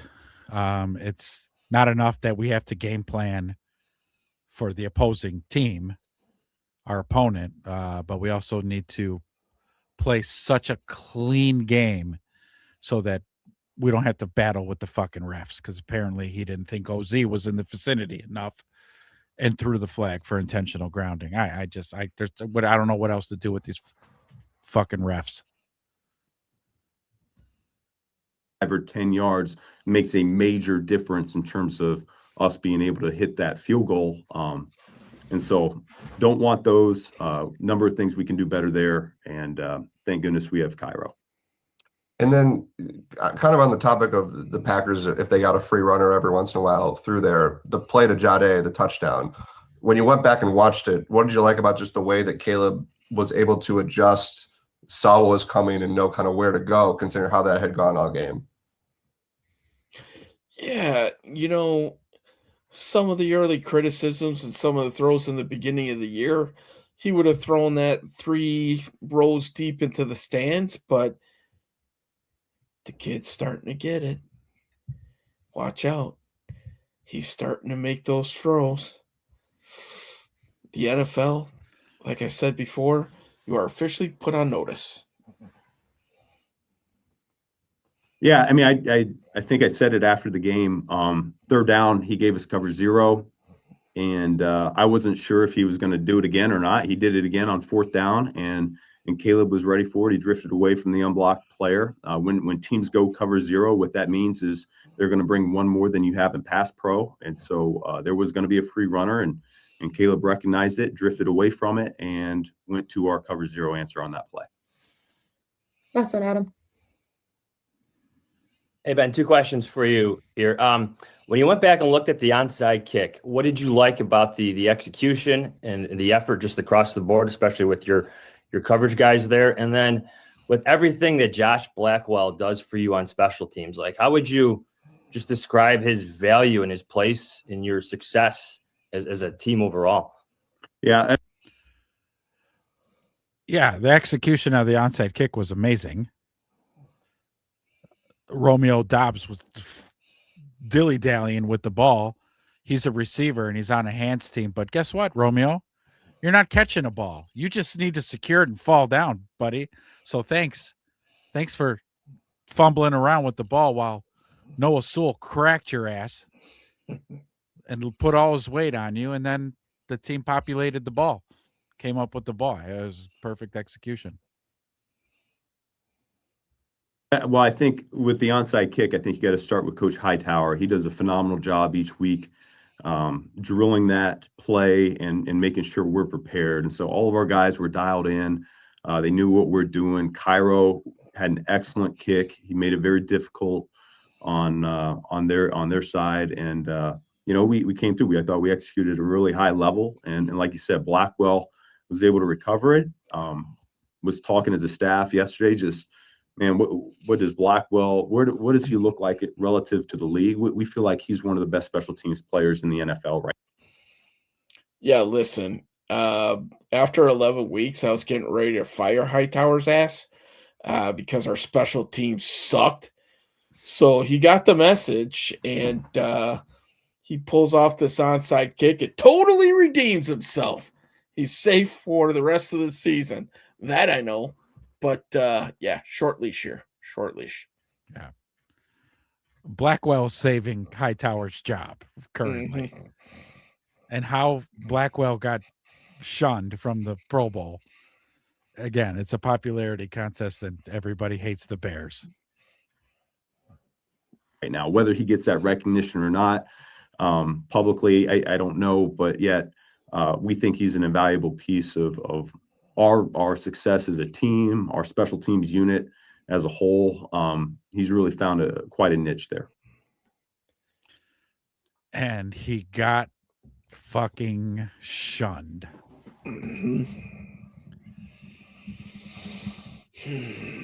Blackwell got stiffed. Yeah. Yep. Do I have the Pro Bowlers? Let's see which special teams person. Somebody beat him from a out here. losing ass team. Like somebody Yeah. from the Cardinals or something. Special teamer Luke Gifford from the 49ers. Oh, Okay. that's not what I thought I heard Adam Hogue say. Okay. All right. Yeah. From the Niners. I don't watch their games, so I don't know how well this guy's playing, but Rashid Shaheed was the return specialist, which, okay, sure, whatever. But yeah, so Coach Speak this week. Coach Speak. Thanks for joining. Thanks for sticking around watching Coach Speak. I never got tired of this bit. This bit's hilarious. I mean, just because we're saying the things the coach can't really say or he'll be fired. But you know this is what he's thinking. Especially this guy. This guy's our type of psycho. When you see him like doing this, he's biting the inside of his cheek, he's starting to get fucking irritated with the questions. He doesn't, if you pay attention, he doesn't start doing it until about 80% of the way in to the questioning, where he's starting to like, oh God, I just fucking shut up. I am now dumber for having to listen to that. I award you no points.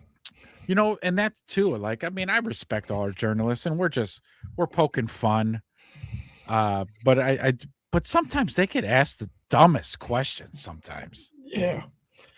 Like, did you think this through before you decided that you wanted to ask an NFL head coach this question on a televised press conference? Like, did you really think this through? I don't, you know, sometimes I think some of them don't. They probably go in with pre-written questions that they want to ask. And then when they get in there, they just like blank and ad lib and get off the list and blurt out some dumbass question where it's like, did you even watch football? Yeah. You're a football journalist, right? You cover the sport. Why are you asking me these stupid fucking questions? Was I happy with the execution of an onside kick that's recovered 8% of the time? Nah, it sucked. Yeah. We barely got it. So like, unbelievable. Yeah.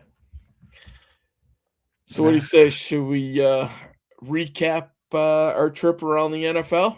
Yeah, let's get some results there. Okay, so you and I, we did pretty well last week. Right. Okay. You came in at 11-5. 11-5. All right. 11-5. So I actually thought I did bad. Like as I was seeing some of the scores in the games, I was like, "Ooh, I did bad this week." No. 11-5. So okay. You missed the Rams. Okay, so did I. Who'd they play? They played Seattle in that Thursday night. 2-point conversion debacle game. That's right. You missed the Chiefs. Who knew Gardner Minshew was going to pull his inner Patrick Mahomes and not in a good way? Blew out his knee. Did you pick the Chiefs? I did. Yeah. So, you had gotten the Chargers. I picked Dallas in that game. I did not account for the Eberflus factor. That was my bad. You always got to factor in the Flus factor. The Flus factor, yeah, and it was high in that game. So, let's see here. You picked Cincinnati. I picked Miami. Fuck, I'm never picking Miami again. God, they looked. Yeah. What an up and down team. Cincinnati just kicked their ass. They did. We both got Atlanta. Jacksonville versus Denver. You took Denver. I took the Jags. Jags look good in that game. Jags put a stomping on them a little bit. Mm-hmm. But like we were talking about before, that's one of those. That's a good loss to get. Like you get it now, you get your team hungry again, and away you go. Yeah, reset team. You find your center again. We both took Detroit, and Aaron Rodgers delivered for us. Not only did he beat Detroit, but he put the Bears in the playoffs. Who would have thunk? Aaron Rodgers putting the Bears in the playoffs. Yeah. What a twist of events. Mm-hmm. Okay. We both got Houston, New England, Baltimore. You took Baltimore. I took New England. And New England whooped that ass. Yeah. As soon as Lamar went out, that game was over. We both took Frisco, and obviously we both took the Bears. So the tiebreaker was in the Buffalo game, like we were talking about earlier. We picked if Myles Garrett was going to break the sack records. You said yes. I said yeah. I said no, he did not. So I'm going to take this week's victory. Tiebreaker goes to you. On a tiebreaker. So with that being said, we have some Christmas games to pick, my friend. Wait, but before we do that, for your winning this week, congratulations. Thank you. Feels good, especially after I think that previous week. Boy, I did all right. I think I was 10-6.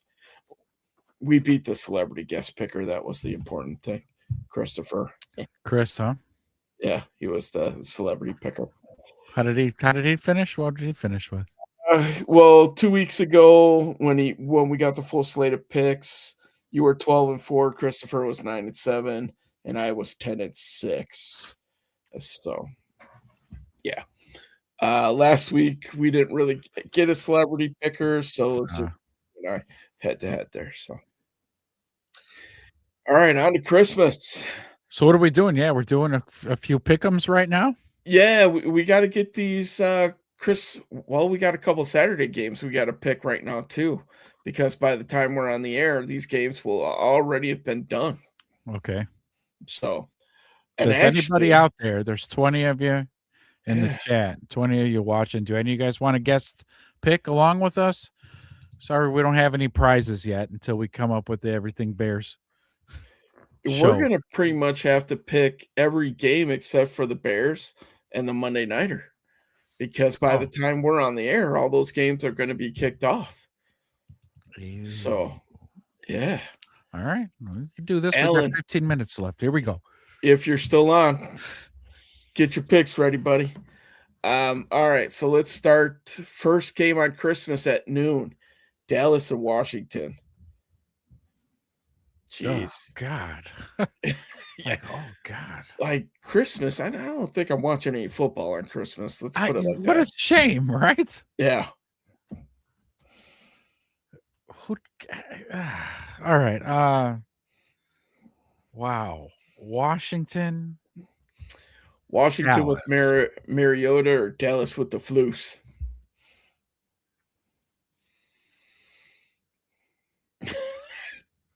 It's a coin flip. Yeah.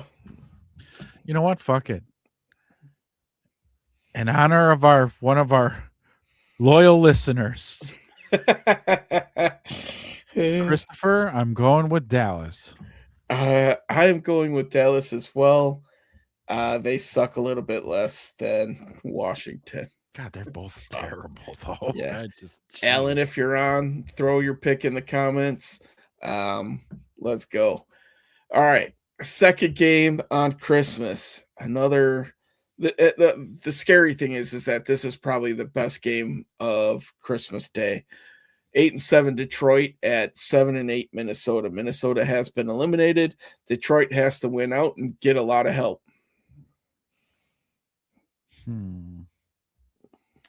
I mean, Minnesota's so fucking bad.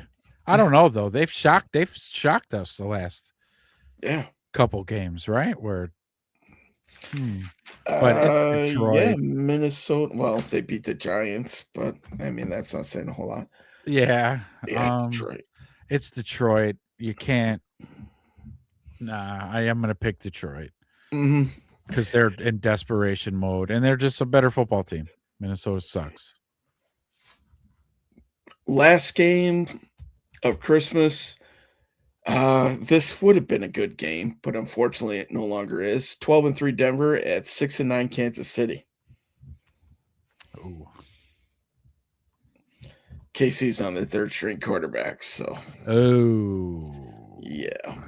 The shoe is loose, and so is his ACL. Give me Denver. Yeah, I'll take Denver as well, even if they decide to play their second stringers. I think they'll still beat Kansas City. Are they really? Do you think they're going to rest their guys? No, they're still playing for seeding, I think, between them and New England. So, but if they were, let's just say we might see their second stringers by halftime. I don't know. Ooh, this is going to be a good game. A lot of playoff implications here. 10-5 Houston going in and facing the 11-4 Chargers on Saturday. Ooh.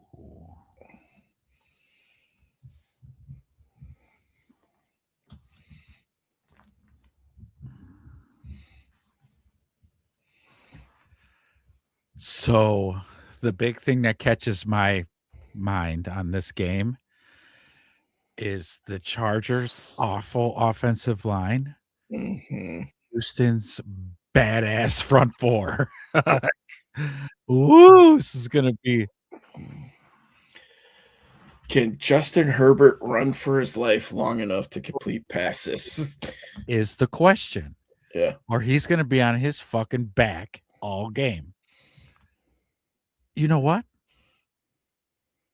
Give me Houston. I'm taking Houston as well for exactly what you said.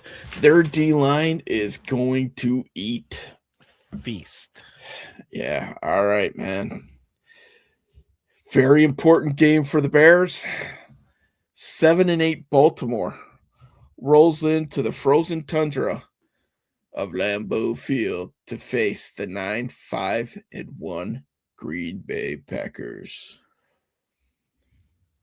This is the unfortunate thing about picking these games early. We have no idea who's going to be starting for Green Bay. Yeah. So you got to do a little prognostication here. I'm going to follow my intuition here. You know what? I'm going to say this just like how I picked Pittsburgh to beat Detroit last week. I'm going to use the same statement where I'm not picking them because I want them to win. I'm picking Baltimore because I think they're actually going to beat them. And I'll tell you why. Let me break it down real quick. I think, just again, think about the wake of destruction we've left with teams that we've beaten. I fired a head coach, put the karma juju on the Commanders, Raiders only won 2 games. Yeah, I mean, the list goes on and on and on. It really does. It really does. I mean, like the Vikings too is another one. Look at the Vikings after we beat them. Look, if there's a lot of Cleveland. Oh yeah, see, okay. Now, it is my summation that Green Bay's beat up. They're hurting. They're like a limping dog. They got hit by an S10, and they got to go in on a short week and play Baltimore, whose defense is probably better than ours, Oh yeah, Not- for sure. right? Not And probably. so- Mhm. Not probably, right? I mean, because we're down there hovering 28th, 29th ranked defense. The only thing going for our defense is the turnover margin. But yeah, they're playing a better defense that's also desperate and needs to win as well to keep their dreams alive. And I don't care who's quarterbacking, if it's Lamar or if it's Snoop, because Snoop is more than capable. Because again, he ran all over our ass. He did everything Malik Lewis did, right? When he would scramble to pick up first downs, that's what he did. If the guy was coming across the field wide open, boom, he hit him. So he's perfectly capable. Yeah, give me Detroit. I mean, give me Baltimore on that one. Baltimore. Green Bay, you're going down, and you will be eliminated. Take that. Yeah. Oh man. If Green Bay's healthy, I definitely think they can win this game, especially at home. Maybe the Ravens have, a little bit of let's win one for the Gipper here. I mean, Harbaugh's on the hot So seat. Harbaugh doesn't get fucking shit canned. Yeah. Yeah, I'm going to roll with the Ravens as well. I have a feeling that Jordan Love's not coming back this week. If he doesn't come back, I definitely think Baltimore has the inside track on this. I think they'll give him a heavy dose of Gary Henry. Jesus. It's the Christmas season. Yeah. Lots of stress and busy it's been schedules. a long week. Yeah, I've been working a lot of long hours. So, yeah. I know what you meant. Everybody at home know what you meant. Derrick Henry. Yeah, not Gary. Okay. Next, we just need to keep this thing rolling. 12-3 Seattle at the NFC South division leading Carolina Panthers. Ooh, wow. Last time an NFC West team rolled in there, I do believe it was the Los Angeles Rams. Or excuse me, the LA Rams. And they got punked. Yeah. Carolina punked them. Yeah. Turned them over like 4 or 5 times. And I'm not a believer in Sam Darnold. I just am not. He's a great regular season quarterback, but let's see what he does in the playoffs again this year. And this is turning into, which is great. These back end slates of games are turning into like pre-playoff games. Yeah. We're getting to watch playoff games early this year. I don't know how I feel about that. Like, I don't know if I like that or if I don't. I don't know. It is kind of weird, ain't it? Yeah. It is a weird feeling.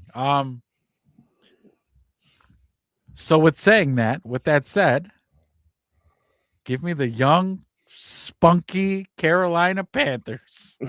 All right, man. I probably shouldn't. I bet Seattle's favored like big time. Yeah, they're probably favored. If I had to like guess, 7.5. We're gonna say 4.5, a touchdown, but they're playing on the road. So if I had to guess, okay, all right. I will take Seattle. Okay. Maybe they have a little bit of a letdown after beating the Rams last week, but we'll see. All right. Geez. A pointless game, maybe the worst matchup of the week. We'll see. 3-12 Arizona fighting for that number 1 draft pick status, going against 5-10 Cincinnati. Tankathon. Yeah, give me Cincy. Cincy, too much offense. Arizona, too much dysfunction. Yeah.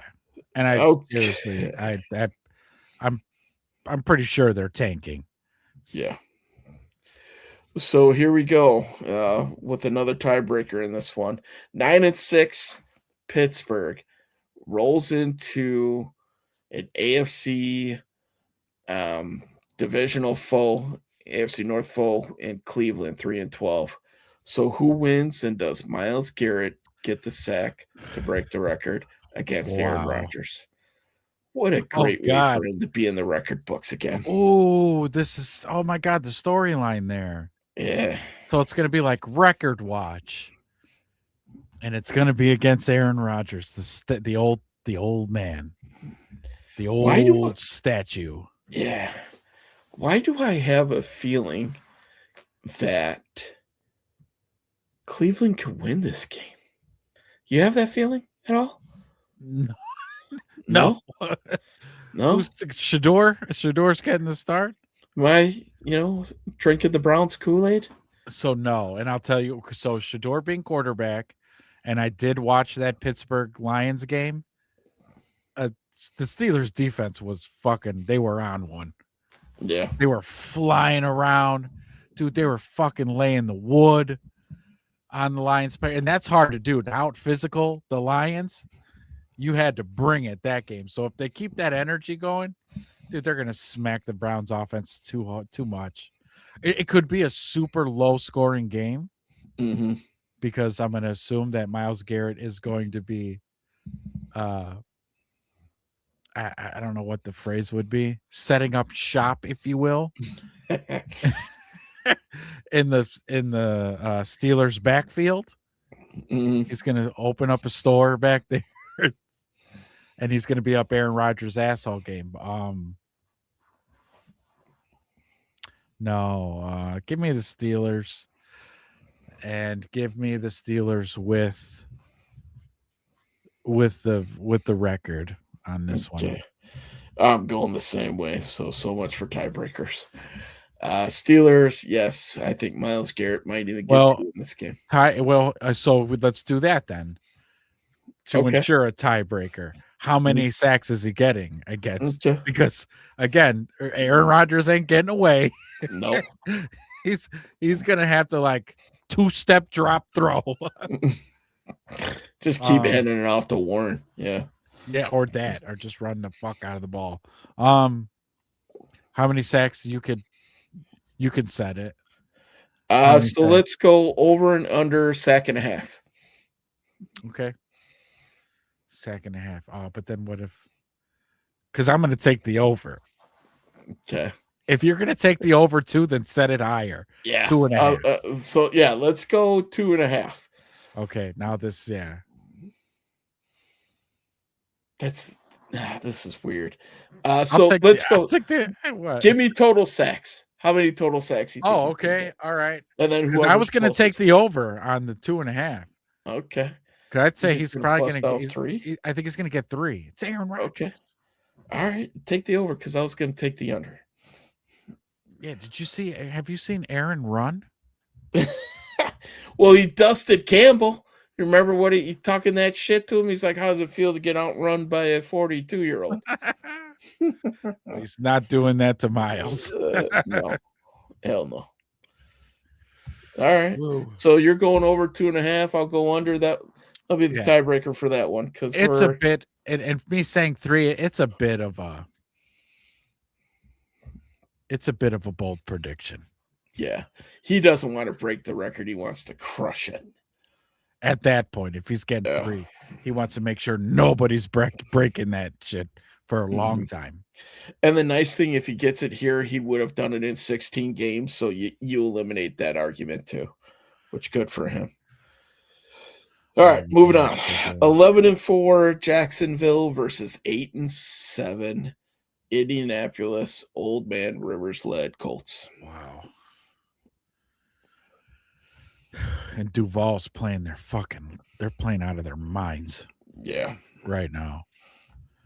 And this whole Old Man Rivers experiment is backfired. Seriously, I hope if the Colts are out of it, I hope they pull him out for his own safety. I really do, honestly. They seriously didn't have anybody else? They had nobody on the roster. No developmental guy, no all-time practice guy. I don't know. Kaepernick. Yeah. You could give him a call? Let's not start that. I'm just saying. Mitch is on a team. He's on Buffalo. There's got to be fucking somebody. There had to be somebody.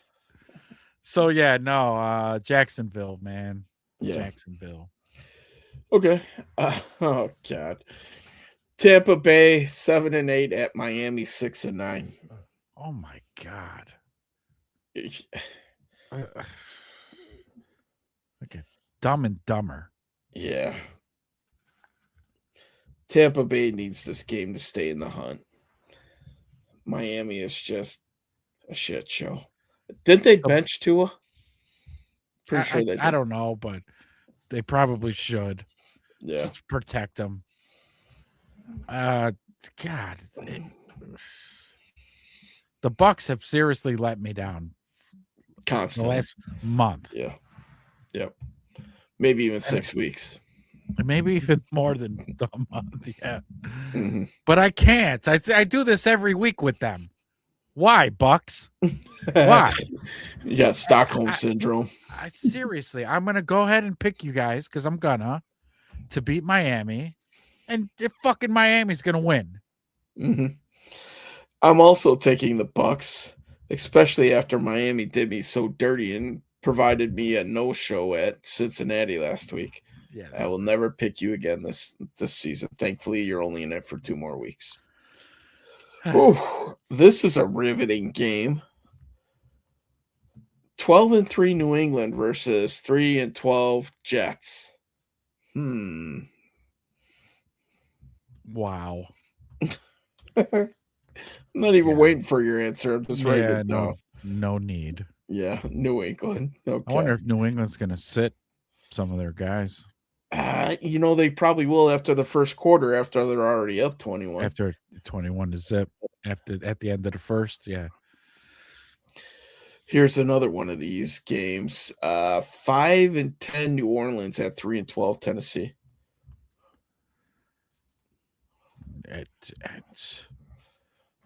New Orleans is the kinda best heater. 5-10 team in the league. Yes, absolutely. I wonder Battle how many of rookie quarterbacks.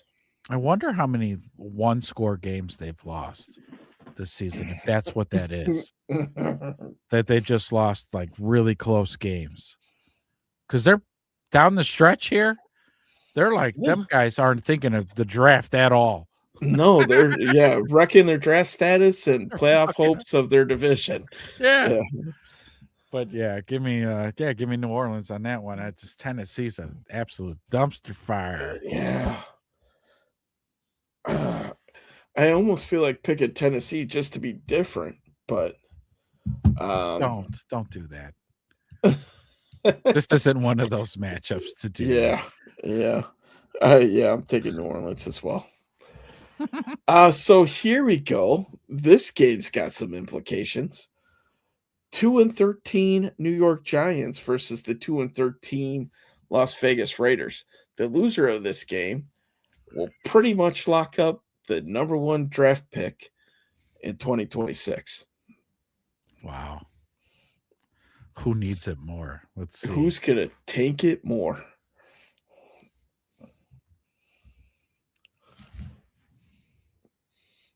Who's quarterbacking on these teams? Jackson Dart and Geno Smith, I'm pretty sure. Oh my God. Hey, so do we still stick with our you can't pick Geno? Yeah. Is that what we're gonna do? Yeah, give me the other guys. Sorry, Geno. You're taking the Giants, okay. Yeah. Which I probably shouldn't do. They're probably Giants are pretty bad. They're probably gonna lose, but yeah. I guess I'll take the Raiders in this. I think they're the least shitty of the 2 teams. Yes, yeah. Maybe Ashton Genty gets him a good game, maybe. Or something. How's he even doing? Isn't Kyle Monangai outperforming him? I'm pretty sure. We'll look it up for Sunday. Let's see what's up. Oh, this is going to be a good game. All right, last game that we're picking. 10-5 Philadelphia going against 11-4 Buffalo. Actually, a game with some teeth in it here. Yeah. Wow. Yeah, good man. Buffalo has got a little bit. Obviously, they got something to play for. They got seeding to go, and they're only a game behind in the division. Well, game and a half technically, because they lost to New England twice. So, wow. Yeah. Which version of Philly are you going to get? That's the question. And so that's what I'm pondering, right? Are we going to Mhm. get that boring, slow, methodical Philly? What version of Josh Allen are we going to get? Yeah, true. Can Philly hold them to a respectable amount of rushing yards so that the Bears have a chance to overtake them for best rushing team in the league? I mean, Philly's got a pretty decent defense. Yeah. Unless they're playing the Bears. Except Dun, dun. nobody does well against the Bears. Mhm. Okay, we're 11-4, baby. I mean, if the Bears rush for what, like 280 on them, what's Buffalo going to do? 2 They might yards go more for than 3 us. bills. Yeah, exactly. Just to yards. keep us at number 2. Yeah, and that's who I'm going with. I was really leaning with Buffalo. Yep. Okay. I mean, I should be picking Philly because they have 2 Pro Bowl corners. And the Bears have none.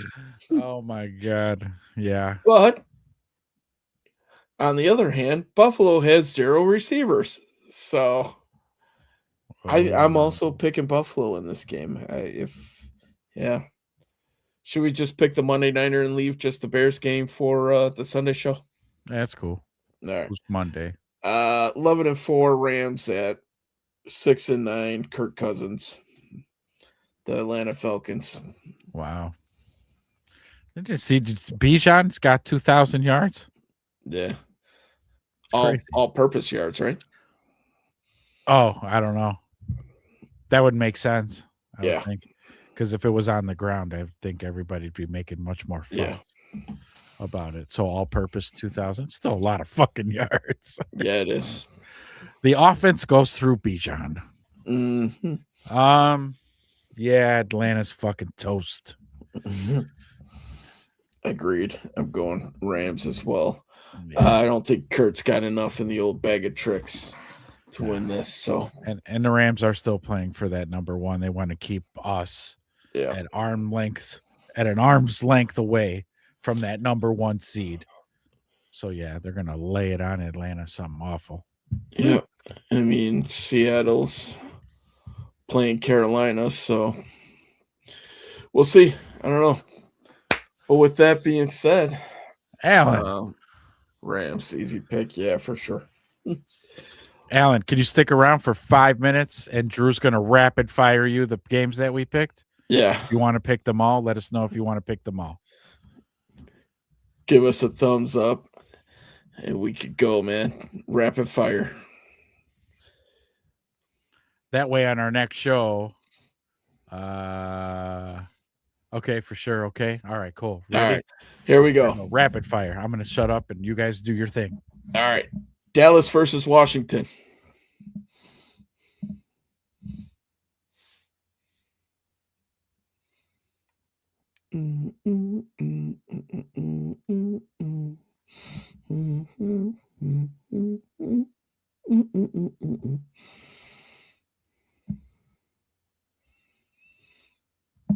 Dallas versus Washington. Who do you got, Alan? Look at he's he's got the Cowboys. All right.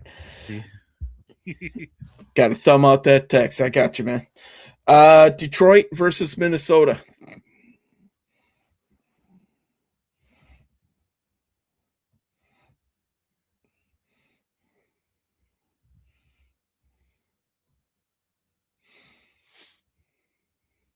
I definitely think we need the Jeopardy music.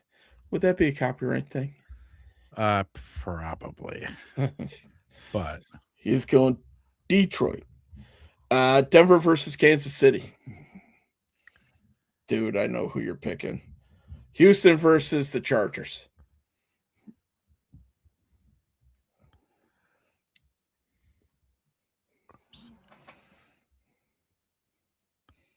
Nobody's picking Kansas City, so I'm assuming he's going to take Denver. They've got some. Broncos, yep. Houston versus the Chargers. Oh, you picked the Broncos. All right. Okay.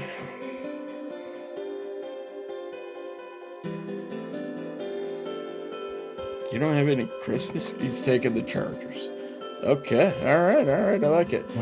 Baltimore versus Green Bay. Baltimore going into Green Bay. Baltimore wins. Bears are NFC North champs. It's a little rock song. He's going Baltimore. All right, man. I like it. Seattle at Carolina.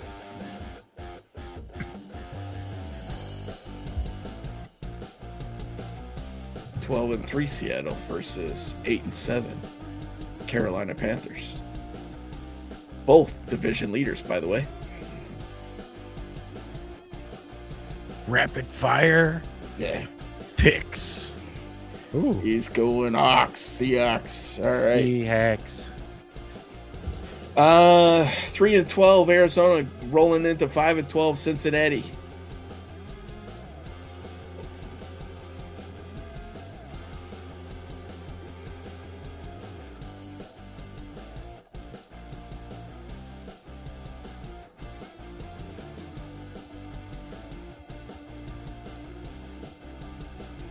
He's going Cincy. Yeah. Okay. Pittsburgh. I almost had Pirates. Jeez. Steelers going into Cleveland. So 9-6 Steelers at 3-12 Cleveland Browns.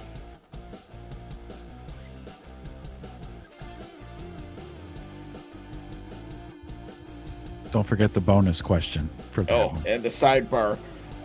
Myles Garrett sacks. Over or under 2.5.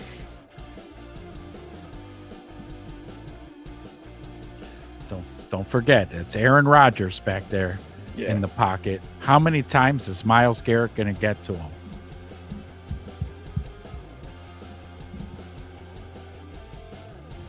Going Steelers. All right, think about that over under Myles Garrett sacks while you're thinking about Jacksonville versus Indianapolis Colts. He's going under. Okay, for the Myles Under Garrett. 2.5. All right. Yeah.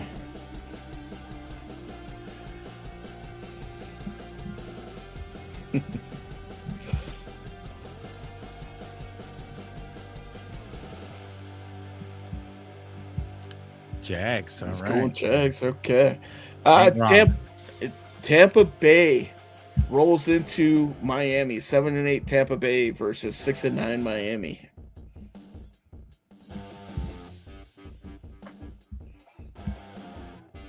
Is this a little bit original music there, or did you No. pull the track down? This is built in the StreamYard. Okay. Oh, fancy. I should though, huh? Yeah, maybe. Bucks. Going Bucks. All right. New England versus Jets. I'm putting you down for New England. I mean, unless you really want to go off the cuff, I mean, let me know. But so New England at Jets, and then New Orleans versus Tennessee. Nobody picks the Jets. The Jets don't even pick the Jets. He's going Patriots. Okay, New England for the last one. Yep. And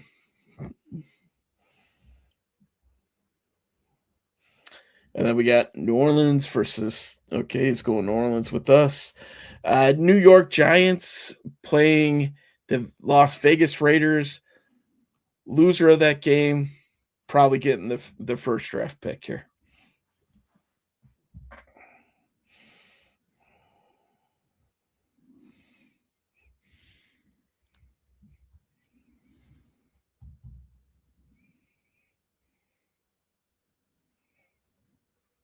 I know this is a tough one. He's going Raiders. The Raiders. The Raiders. Philadelphia. 10-5, rolling into 11-4. Buffalo. probably the second best game on this week behind the Bears and 49ers.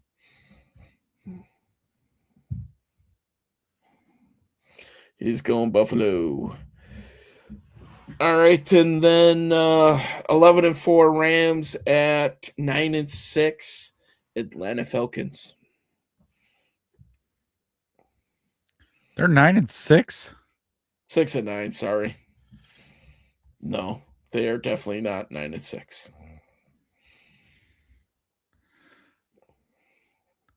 Trying to see if I can. He's going Rams. All right.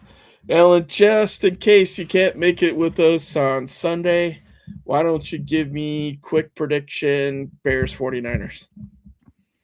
Unless you know that you're going to be on Sunday, I think we're planning on going around 4:30-ish. If you know you could be on, you can save that pick. But if you want to give me a pick right now, we'll take it. Here's an original jam. Rams.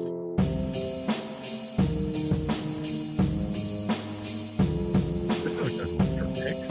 Right. Yeah, I don't mind this.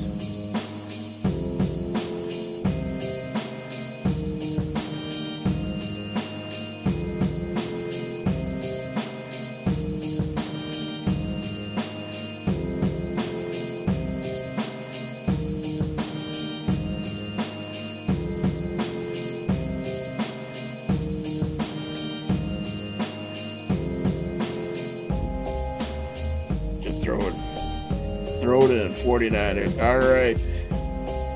Don't worry, man. We still like you. All right, ladies and gentlemen, that is your early trip around the NFL. And wow. You picked the Niners? Not easy. Okay. All right. All right. Yeah, we're going Sunday morning. We go Sunday morning. If you make it, man, we'd love to have you. Not sure what coast you live on. Are you in the mid coast, east coast, west coast?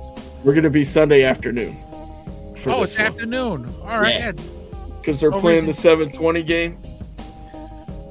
I'll be doing a little bit of traveling. I'll be rushing home from Chicago to get on the air. Oh, word.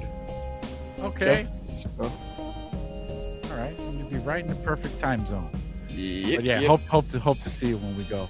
You do But, reserve a right to change your pick. We'll see if we can't persuade you and bring you over to the orange side come Sunday. That's true. That's absolutely true. Before kickoff happens, man, you're absolutely allowed to change your pick if you want. I have that one in pencil, Ellen. You're good, bro. It's in pencil. But all right, man. Great show, man. Really appreciate everybody showing up. Don't forget to hit the like, subscribe, notification bells, all that good stuff. There are links to our Twitters in the description down below. So if you're on Twitter, give us a follow there. And I know, yeah. Me too, Alan. I hope you got that one all wrong.